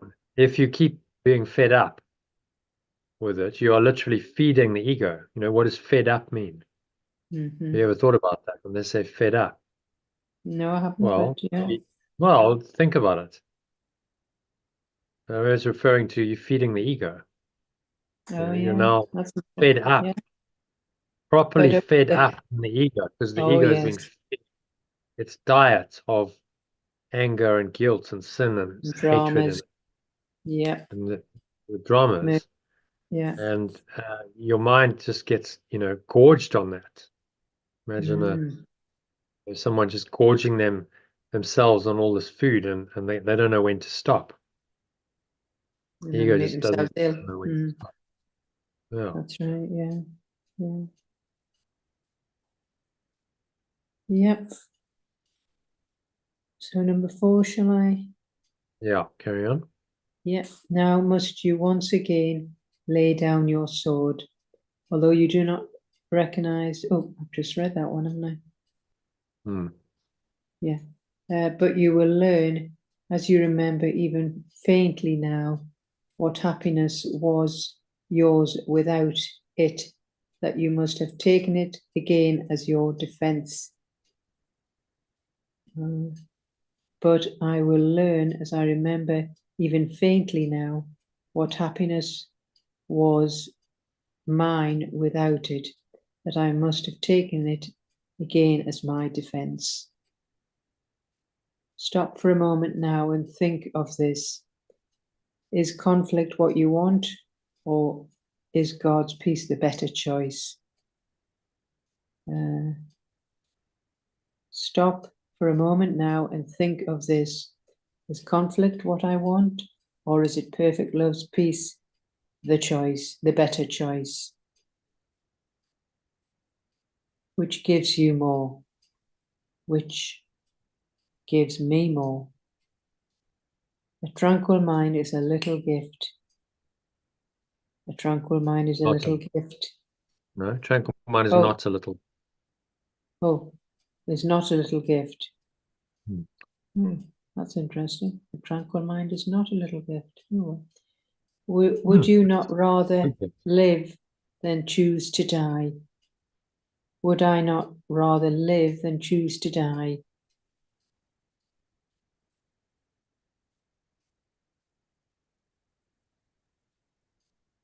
Okay, and read that from the top in the alternative. Kindly. How can I retain the peace of perfect love once I have found it? Returning anger in whatever form will drop the heavy veil of illusions once again, and the belief that peace cannot exist will certainly return. I will then accept conflict again as the only reality. Now must I once again let go of my attack thoughts, although I do not recognize that I have picked them up again. But I will learn as I remember, even faintly now, what happiness was mine without it, so that I must have taken it again as my defense. I choose to stop for a moment now and think of this. Is conflict what I want, or is it perfect love's peace the better choice? Which gives me more? A tranquil mind is not a little gift. I would rather live than choose to die. I not rather live than choose to die? Would I not rather live than choose to die? Why not rather choose to live? No, not rather choose to live than choose to die. I think this is quite explicit. So, believing in the ego and its story of conflict is a choice for death. A death wish, in other words, which if you keep believing that and willing that, then what else can you expect but death? The ego mind will take you down towards death.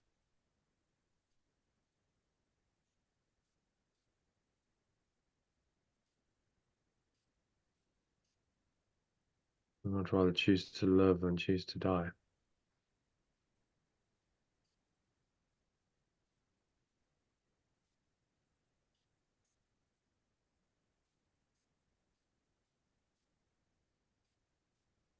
Okay, so thoughts on that? So it's how to retain the peace of love once we've actually found it. But anger can return in all kinds of forms. And this is the heavy cloud of the illusions coming to disturb our peace. So we have a choice of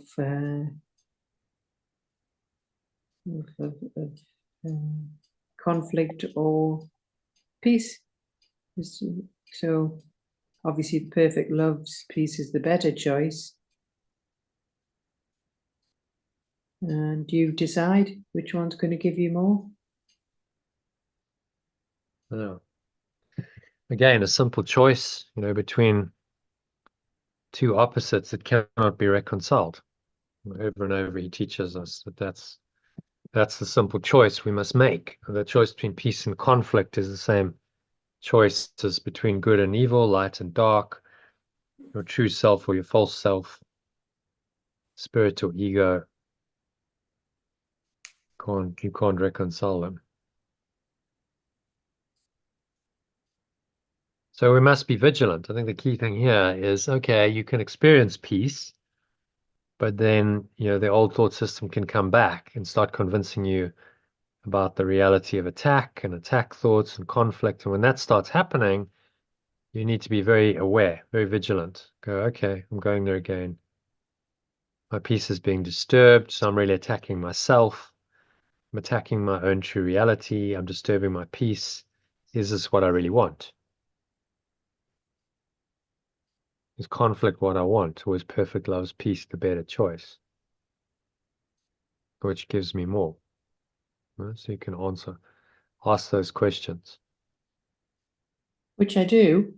And when I'm Yeah. in this conflict state of mind, I'm well aware that it's not the place I want to be. I choose the peace, but still work in progress, because it's so loud, isn't it? That anger that comes up if somebody's really back to injustice again. I'm again still get triggered by these, unfair behavior, and so that's still something for me to work on. Yeah. Well, it's a feeling. It's a very deep-seated feeling, isn't it? Yeah. So it's beyond just the rational mind. It's like, you just feel that, surge of, we all know what it feels like. it's horrible. Surge of anger. And it's a powerful emotion. And so the mind wants to go there. It's addictive. Yeah. It's like, hey, I want to, go into this and dwell in this. And then apparently it gives me power because, I can hate and kill and do things with the anger. As Dave expressed it, well, I want to murder them. Apparently, if he could, he would. Yeah, I know. That now gives you power, but actually, that would just enslave him further into his egoic thought system, because he would feel guilty once he'd done that. Oh yeah. I mean, he obviously would never do it, but this is you're quite right. But the thought is there. You see, I mean, oh yes, yeah. What we have in this world is some kind of civilized veneer that covers over this anger. We can't do that. Obviously, we can't do it, because then you become a murderer, and we know you're going to go to prison. You'll be put in jail for the rest of your life, and your life as a free person is over. So, okay, most people go, that's not a very sensible thing to do. The consequences are too severe, so I won't do it. But they might still have the desire to do it. If it weren't for the consequences, if they could get away with it, maybe they would. Because, the impulse to attack and kill someone else is so strong. We have to realize that impulse is just our own self-destructive nature. We just want to attack and kill ourselves, which doesn't make any sense, of course, because the ego doesn't make sense. But that's what it is. It's a self-destructive thought system. It wants to ultimately attack and kill itself because it doesn't feel worthy of even existing. And so it must continually crucify itself as some kind of enactment of its unworthiness and punishment for its imagined sin. And it does that repeatedly, over and over and over again, in our lives, in our death. What is death but the ultimate punishment, the ultimate judgment upon you, that you are condemned and you don't even exist in this world. All right. Any other thoughts on number 4? No, that's clear. Thank you. Good. Okay, so moving swiftly on then to number 5. John, if you can read that in the original and the alternative, please. Living is joy, but death can only weep. Living is joy, but death can only weep. You see in death escape from what you made. I perceive in death escape from what I made. But this you do not see, that you made death, and it is but illusion of an end. But this I do not see, that I made death, and it is only the illusion of an end. Yeah, I've made it not, instead of see, understand, but this I do not understand. That I made up death, and it is only the illusion of an end. Yes, but this It could be an ending, but it's not really, because the mind is eternal. Yeah. Death cannot be escaped, because it is not life in which the problem lies. Death cannot be escaped, because it is not life in which the problem lies. Let's say the problem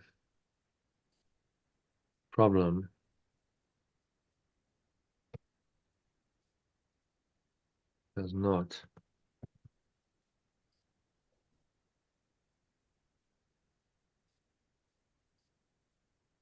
lie in life. You need the escaped in past tense as well, John. Yeah. Thanks. Life has no opposite, for it is God. Life has no opposite, for it is pure formless awareness of perfect love.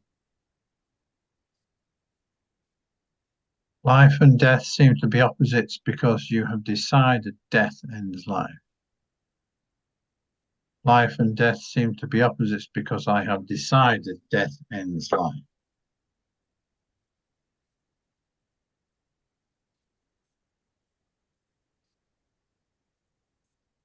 Forgive the world and you will understand that everything that God created cannot have an end, and nothing he did not create is real. When I let go of the world, I will understand that everything that pure formless awareness of perfect love extends cannot have an end, and nothing it did not extend is real.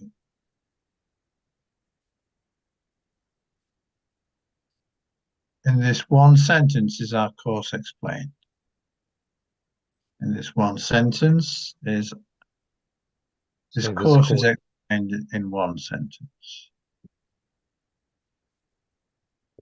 In this one sentence is our practicing given in its one direction. In this one sentence is our practicing given its one direction. And we'll switch it around, I think. Say our practicing. Yeah. My practicing. My practice. Oh, come on. My practicing. And S. Given its one true direction. In this one sentence.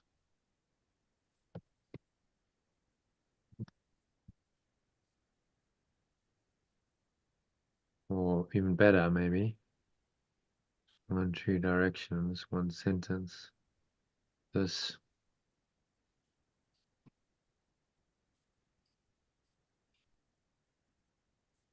one sentence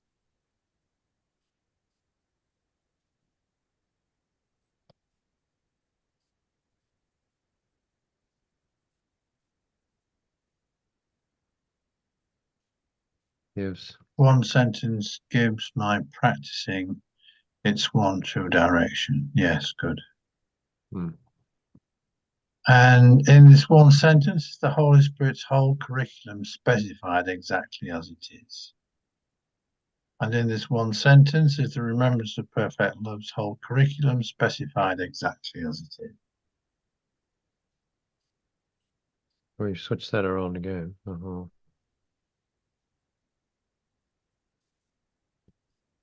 Remembrance of perfect love's whole curriculum is specified exactly as it is in this one sentence. So read that from the top. Living is joy, but death can only weep. I perceive escape from what I made in death. But this I do not understand, that I made death, and it is only the illusion of an end. Death cannot be escaped because the problem does not lie in life. Life has no opposite, for it is pure formless awareness, perfect love. Life and death seem to be opposites because I have decided that death ends life. When I let go of the world, I will understand that everything that pure formless awareness of perfect love extends cannot have an end, and nothing it did not extend is real.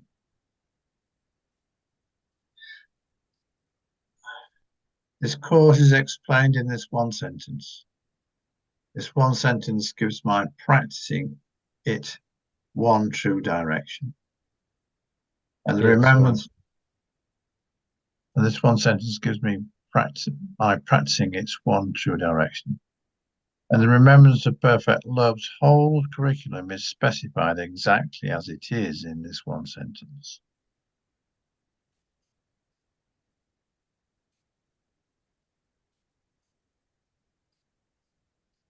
So the one sentence is, I will understand that everything that perfect love extends cannot have an end, and nothing it did not extend is real. Statement. That's a non-dual statement. Contrast the two realities in one sentence.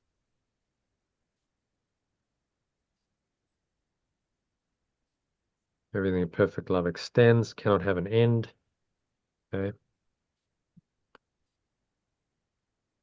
Maybe just cannot end. And nothing it did not extend is real. So very simply stated, there's true reality that's eternal, that's infinite and eternal. And perfect love extends, cannot end.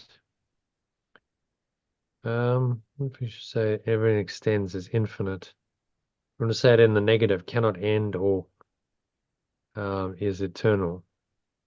Is eternal, yeah. Because that's what it means. Yeah. Cannot end, eternal.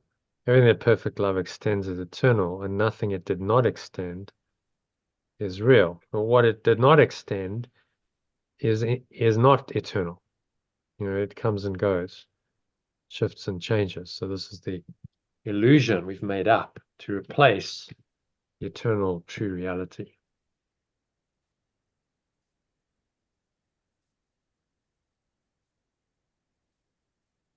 And this whole course is explained in this one sentence, which, yeah, it is an accurate summary of the course. Everything that perfect love extends is eternal. Nothing it did not extend is real. Nothing real can be threatened. Nothing unreal exists. Same, just saying the same thing in a different way. So this one sentence then directs me in my practicing, and the whole curriculum of perfect love is actually explained in this one sentence. And that is the beauty of this thought system. It's actually very easily explained in one sentence. It's not so complicated that you can't explain it in one of these profound sentences. John, I'm afraid I've got to go. I've got something I promised I'd do with Sue. Yeah, okay. Yeah. Well, one more paragraph, so we can finish that. Elaine, if you want to finish that. What is the peace of God? Thanks, John. What is the... Yeah, cheers, John. Cheers, Elaine. Yep. Bye, John. What is the peace of perfect love? No more than this, the simple understanding His will is wholly without opposite. No more than this, the simple understanding that its pure formless awareness is wholly without opposite. There is no thought that contradicts His will. It can be true.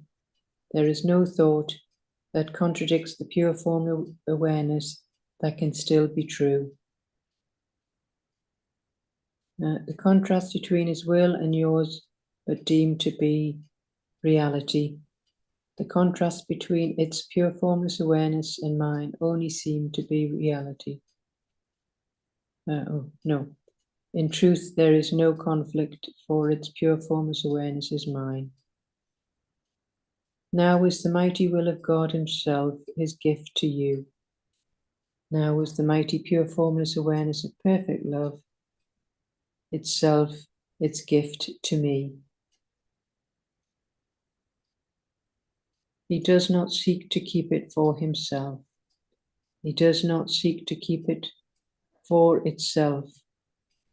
Why would you seek to keep your tiny, frail imaginings apart from him? Why would I seek to keep my tiny, frail imaginings apart from it? The will of God is one and all there is. The pure formless awareness of perfect love is one and all there is. This is your heritage. This is my heritage. The universe beyond the sun and stars, and all the thoughts of which you can conceive belong to you. The true reality beyond the sun and stars of the material universe, and all the thoughts of which I can conceive belongs to me. God's peace is the condition for his will. Perfect love's peace is the condition for its pure formless awareness. Attain his peace and you remember him. Attain its peace and I remember it. Then when I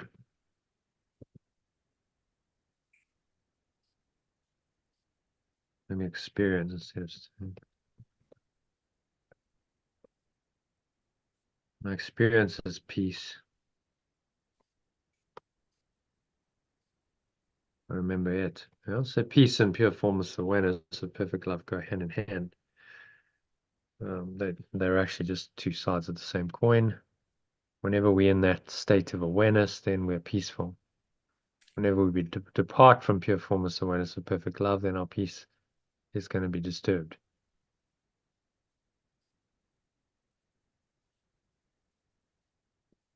Okay, so read that from the top in the alternative. What is the peace of perfect love?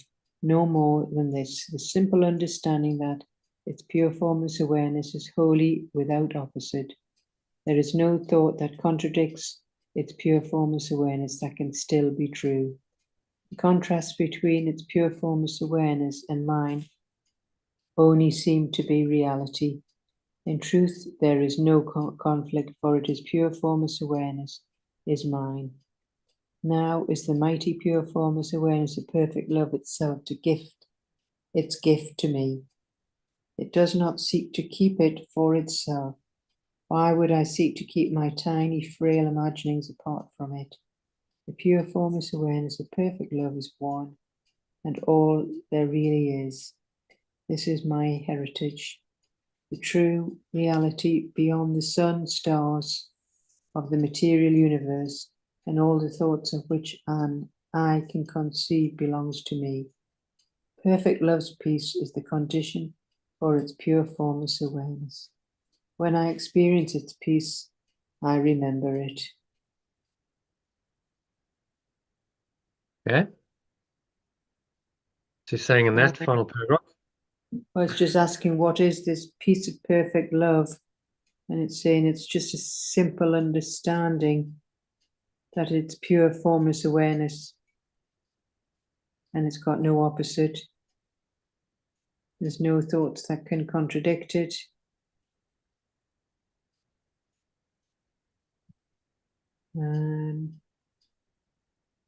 So the truth is there's no conflict because pure formless awareness is ours. And it doesn't want to keep it to itself, it wants to share. So why would I keep these tiny, frail imaginings apart from it? Because it is our heritage, and true reality goes beyond the sun and stars of the material universe. And this peace belongs to me and my extension. And when we experience this out of peace, time and space, isn't it? Yeah. And when I experience peace, I remember pure formless awareness of perfect love. So that's why notice I capitalize peace, because it's actually referring to the same thing. when you are at peace, you must be in pure formless awareness or perfect love. Truly at peace, deep peace, and that must be your state. So peace refers to the same state of mind.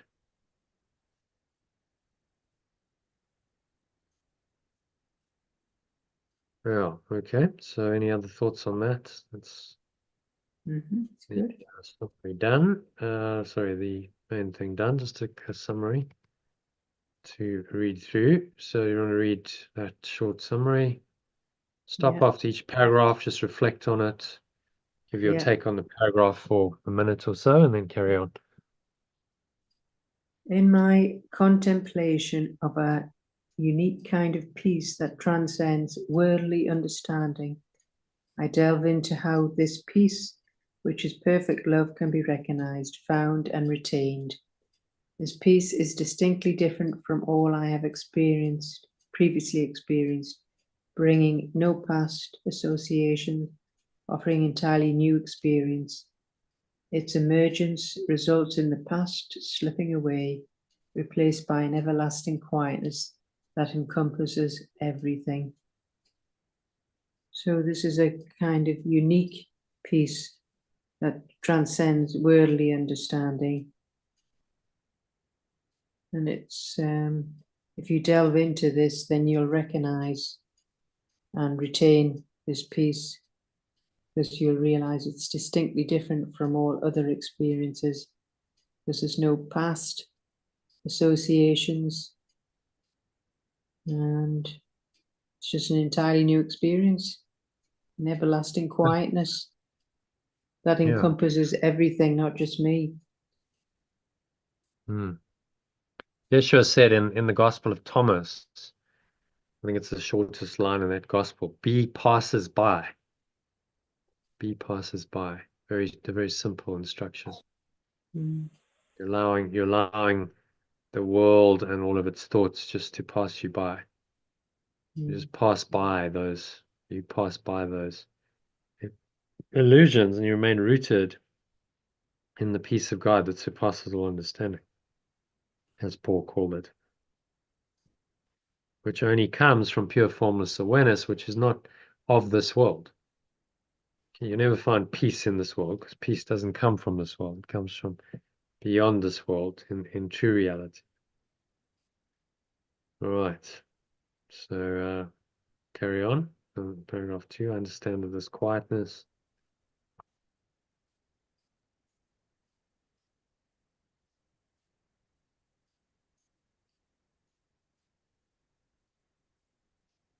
All right, carry on, Elaine. Yeah. I understand that this quietness or peace can be found by anyone who seeks to meet its conditions.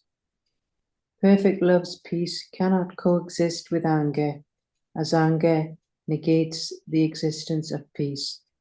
Recognizing the anger in any form is a denial of peace. I learn that letting go of such emotions is essential to finding this peace. The absence of conflict and the presence of peace come apparent only once I truly let go. So it's just understanding this quietness of peace and letting go of emotions that Disturb that peace. Yep, that's it. So, it's very simple, but just not that easy to do, always. No, yeah, yes, well. Those thoughts and emotions can seem to be quite strong. And you're addicted to them. The truth is that the ego is addicted to them. Yeah. So you have to free yourself from your addiction to conflict and pain and suffering and sickness and death. It's an addiction, and we're all addicted because we keep coming back here to get our fix of more of the same, and then eventually we die. And then you do it again and again. It's reincarnation.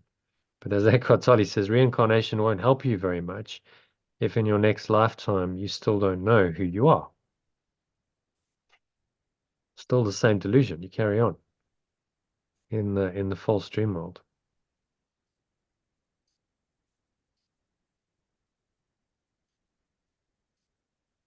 All right, so number 3.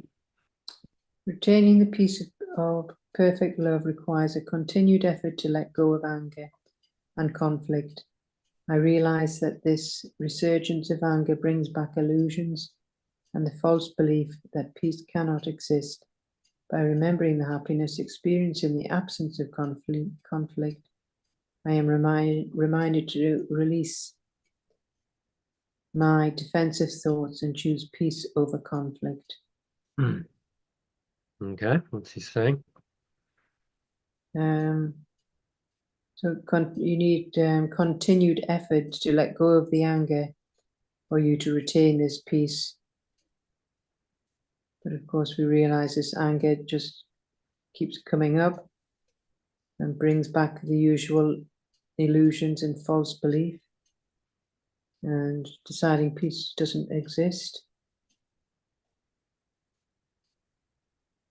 So we're reminded to release these defense thoughts and choose peace over conflict. Yeah. Simple choice, but not always easy to make when the ego is pushing your buttons, as you've experienced. But it's vigilance. You know, he's saying you must have, it's effort, the vigilance to become aware of the anger and the conflict as it arises and say, no, this is not what I want. This is not what I choose. So I'm going to take refuge in peace. And the only way I can do that is to let go of the anger and the conflict in my mind. Which means you must deny its reality. That's the only way to truly let it go. Restore yourself to the pure forms of awareness of perfect love. That is total peace. Okay, so reflect on life and death. 2 more paragraphs.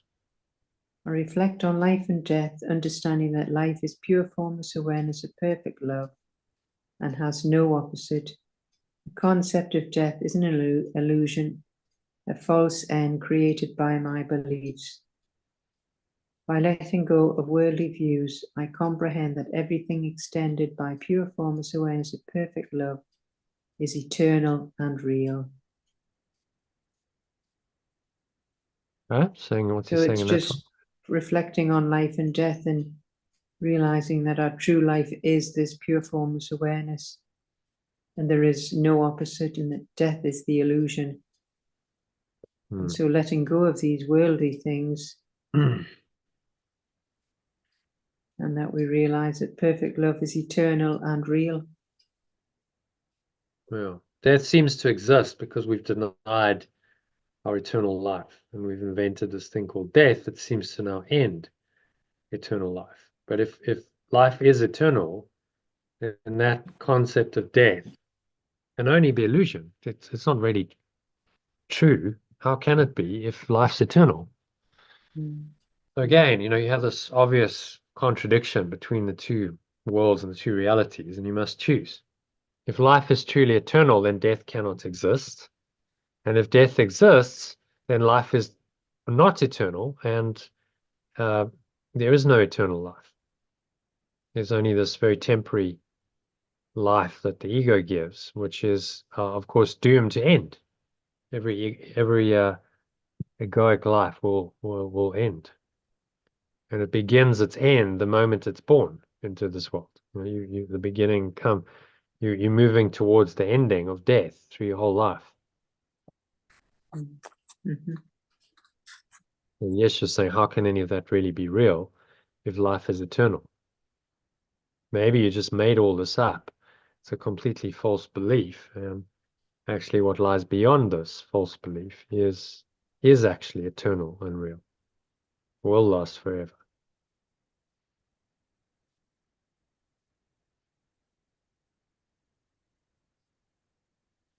All right, so last one. Finally, I comprehend. Finally, I comprehend that the peace of perfect love is the realization that pure formless awareness of perfect love has no opposite. Any thought that contradicts This awareness cannot be true. The seeming contrast between awareness and mine was never real. I acknowledge that pure formless awareness of perfect love is mine, an integral part of my heritage and true reality. By attaining this peace, I am in full remembrance of it. Yeah, I'll say that a bit better. I must. Let me just take the original, let's change it. When I have experienced this peace,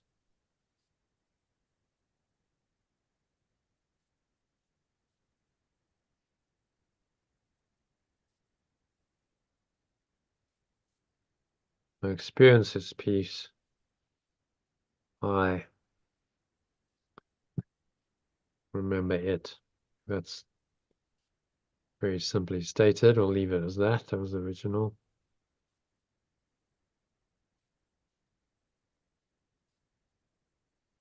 All right, and then just the key message.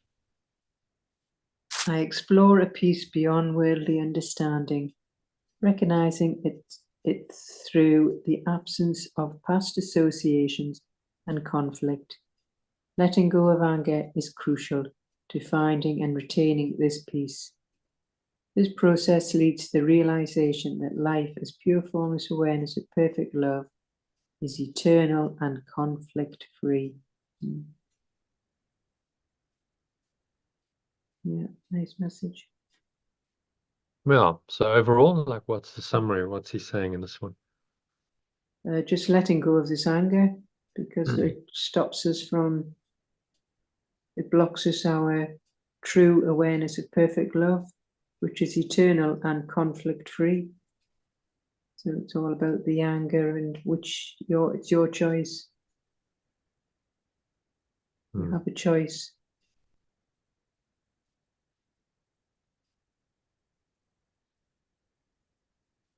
Yeah. We have a choice, and we must exercise that choice wisely in every situation to avoid conflict and accept peace. A very simple choice. You know, well, could it be that simple? You know, accept peace and let go of conflict. Could it be that simple? Yeah. It is, but to actually do that requires a 180-degree turnaround in your thought system. Yeah.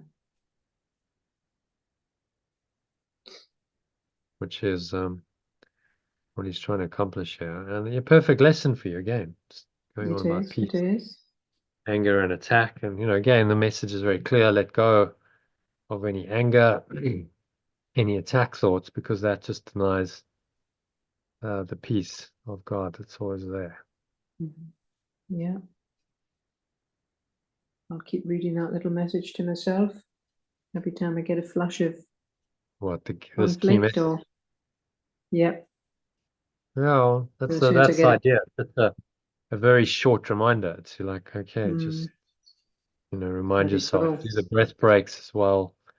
That helps. And you know, that's the practice. He's not saying you're never going to get angry. You are actually going to get extremely angry if you're going to undo the ego's whole thought system. But that's okay as long as you realize what's going on.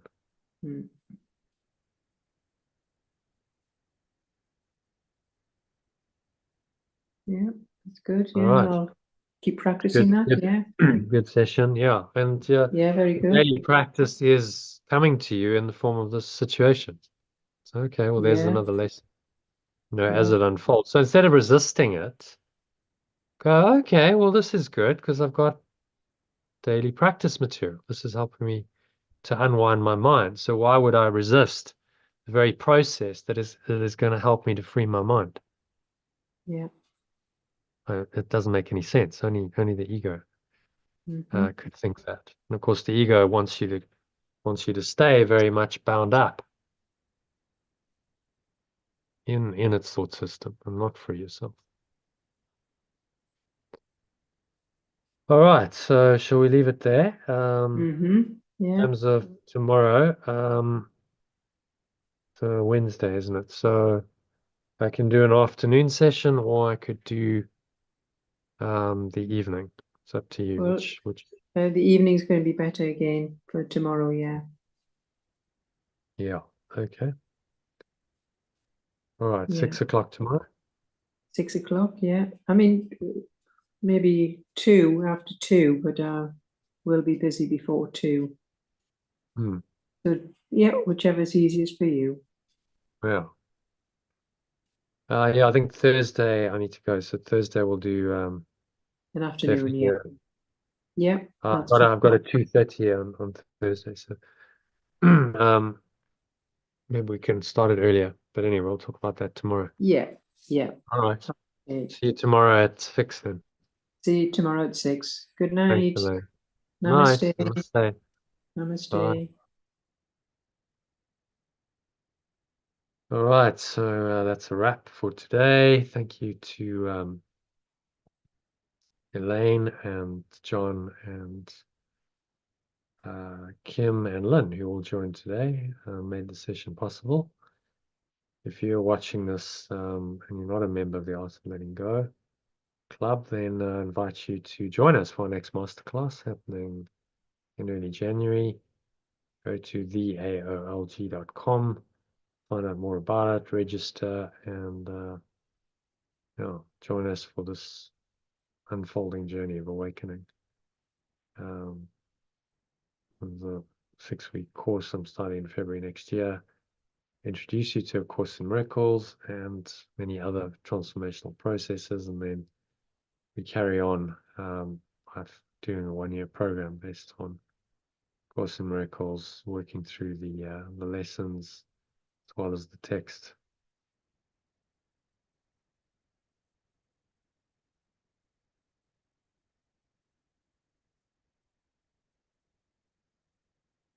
So you can also sign up to receive a Telegram message from me every day. Well, that's shared up front. The inspirational quote, daily lesson, and blog post, my comments on it. We send all of that free on Telegram. So go to lifepool.com to sign up to that. And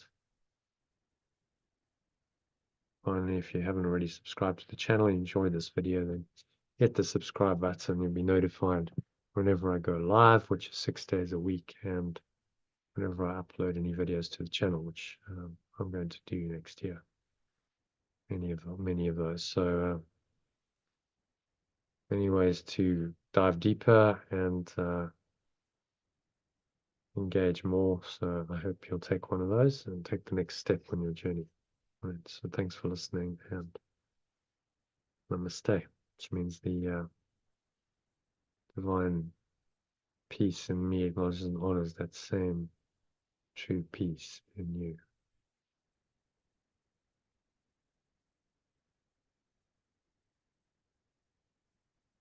So that's me signing off. Namaste means the peaceful self that I am acknowledges and honors that same peaceful self in you. Peace.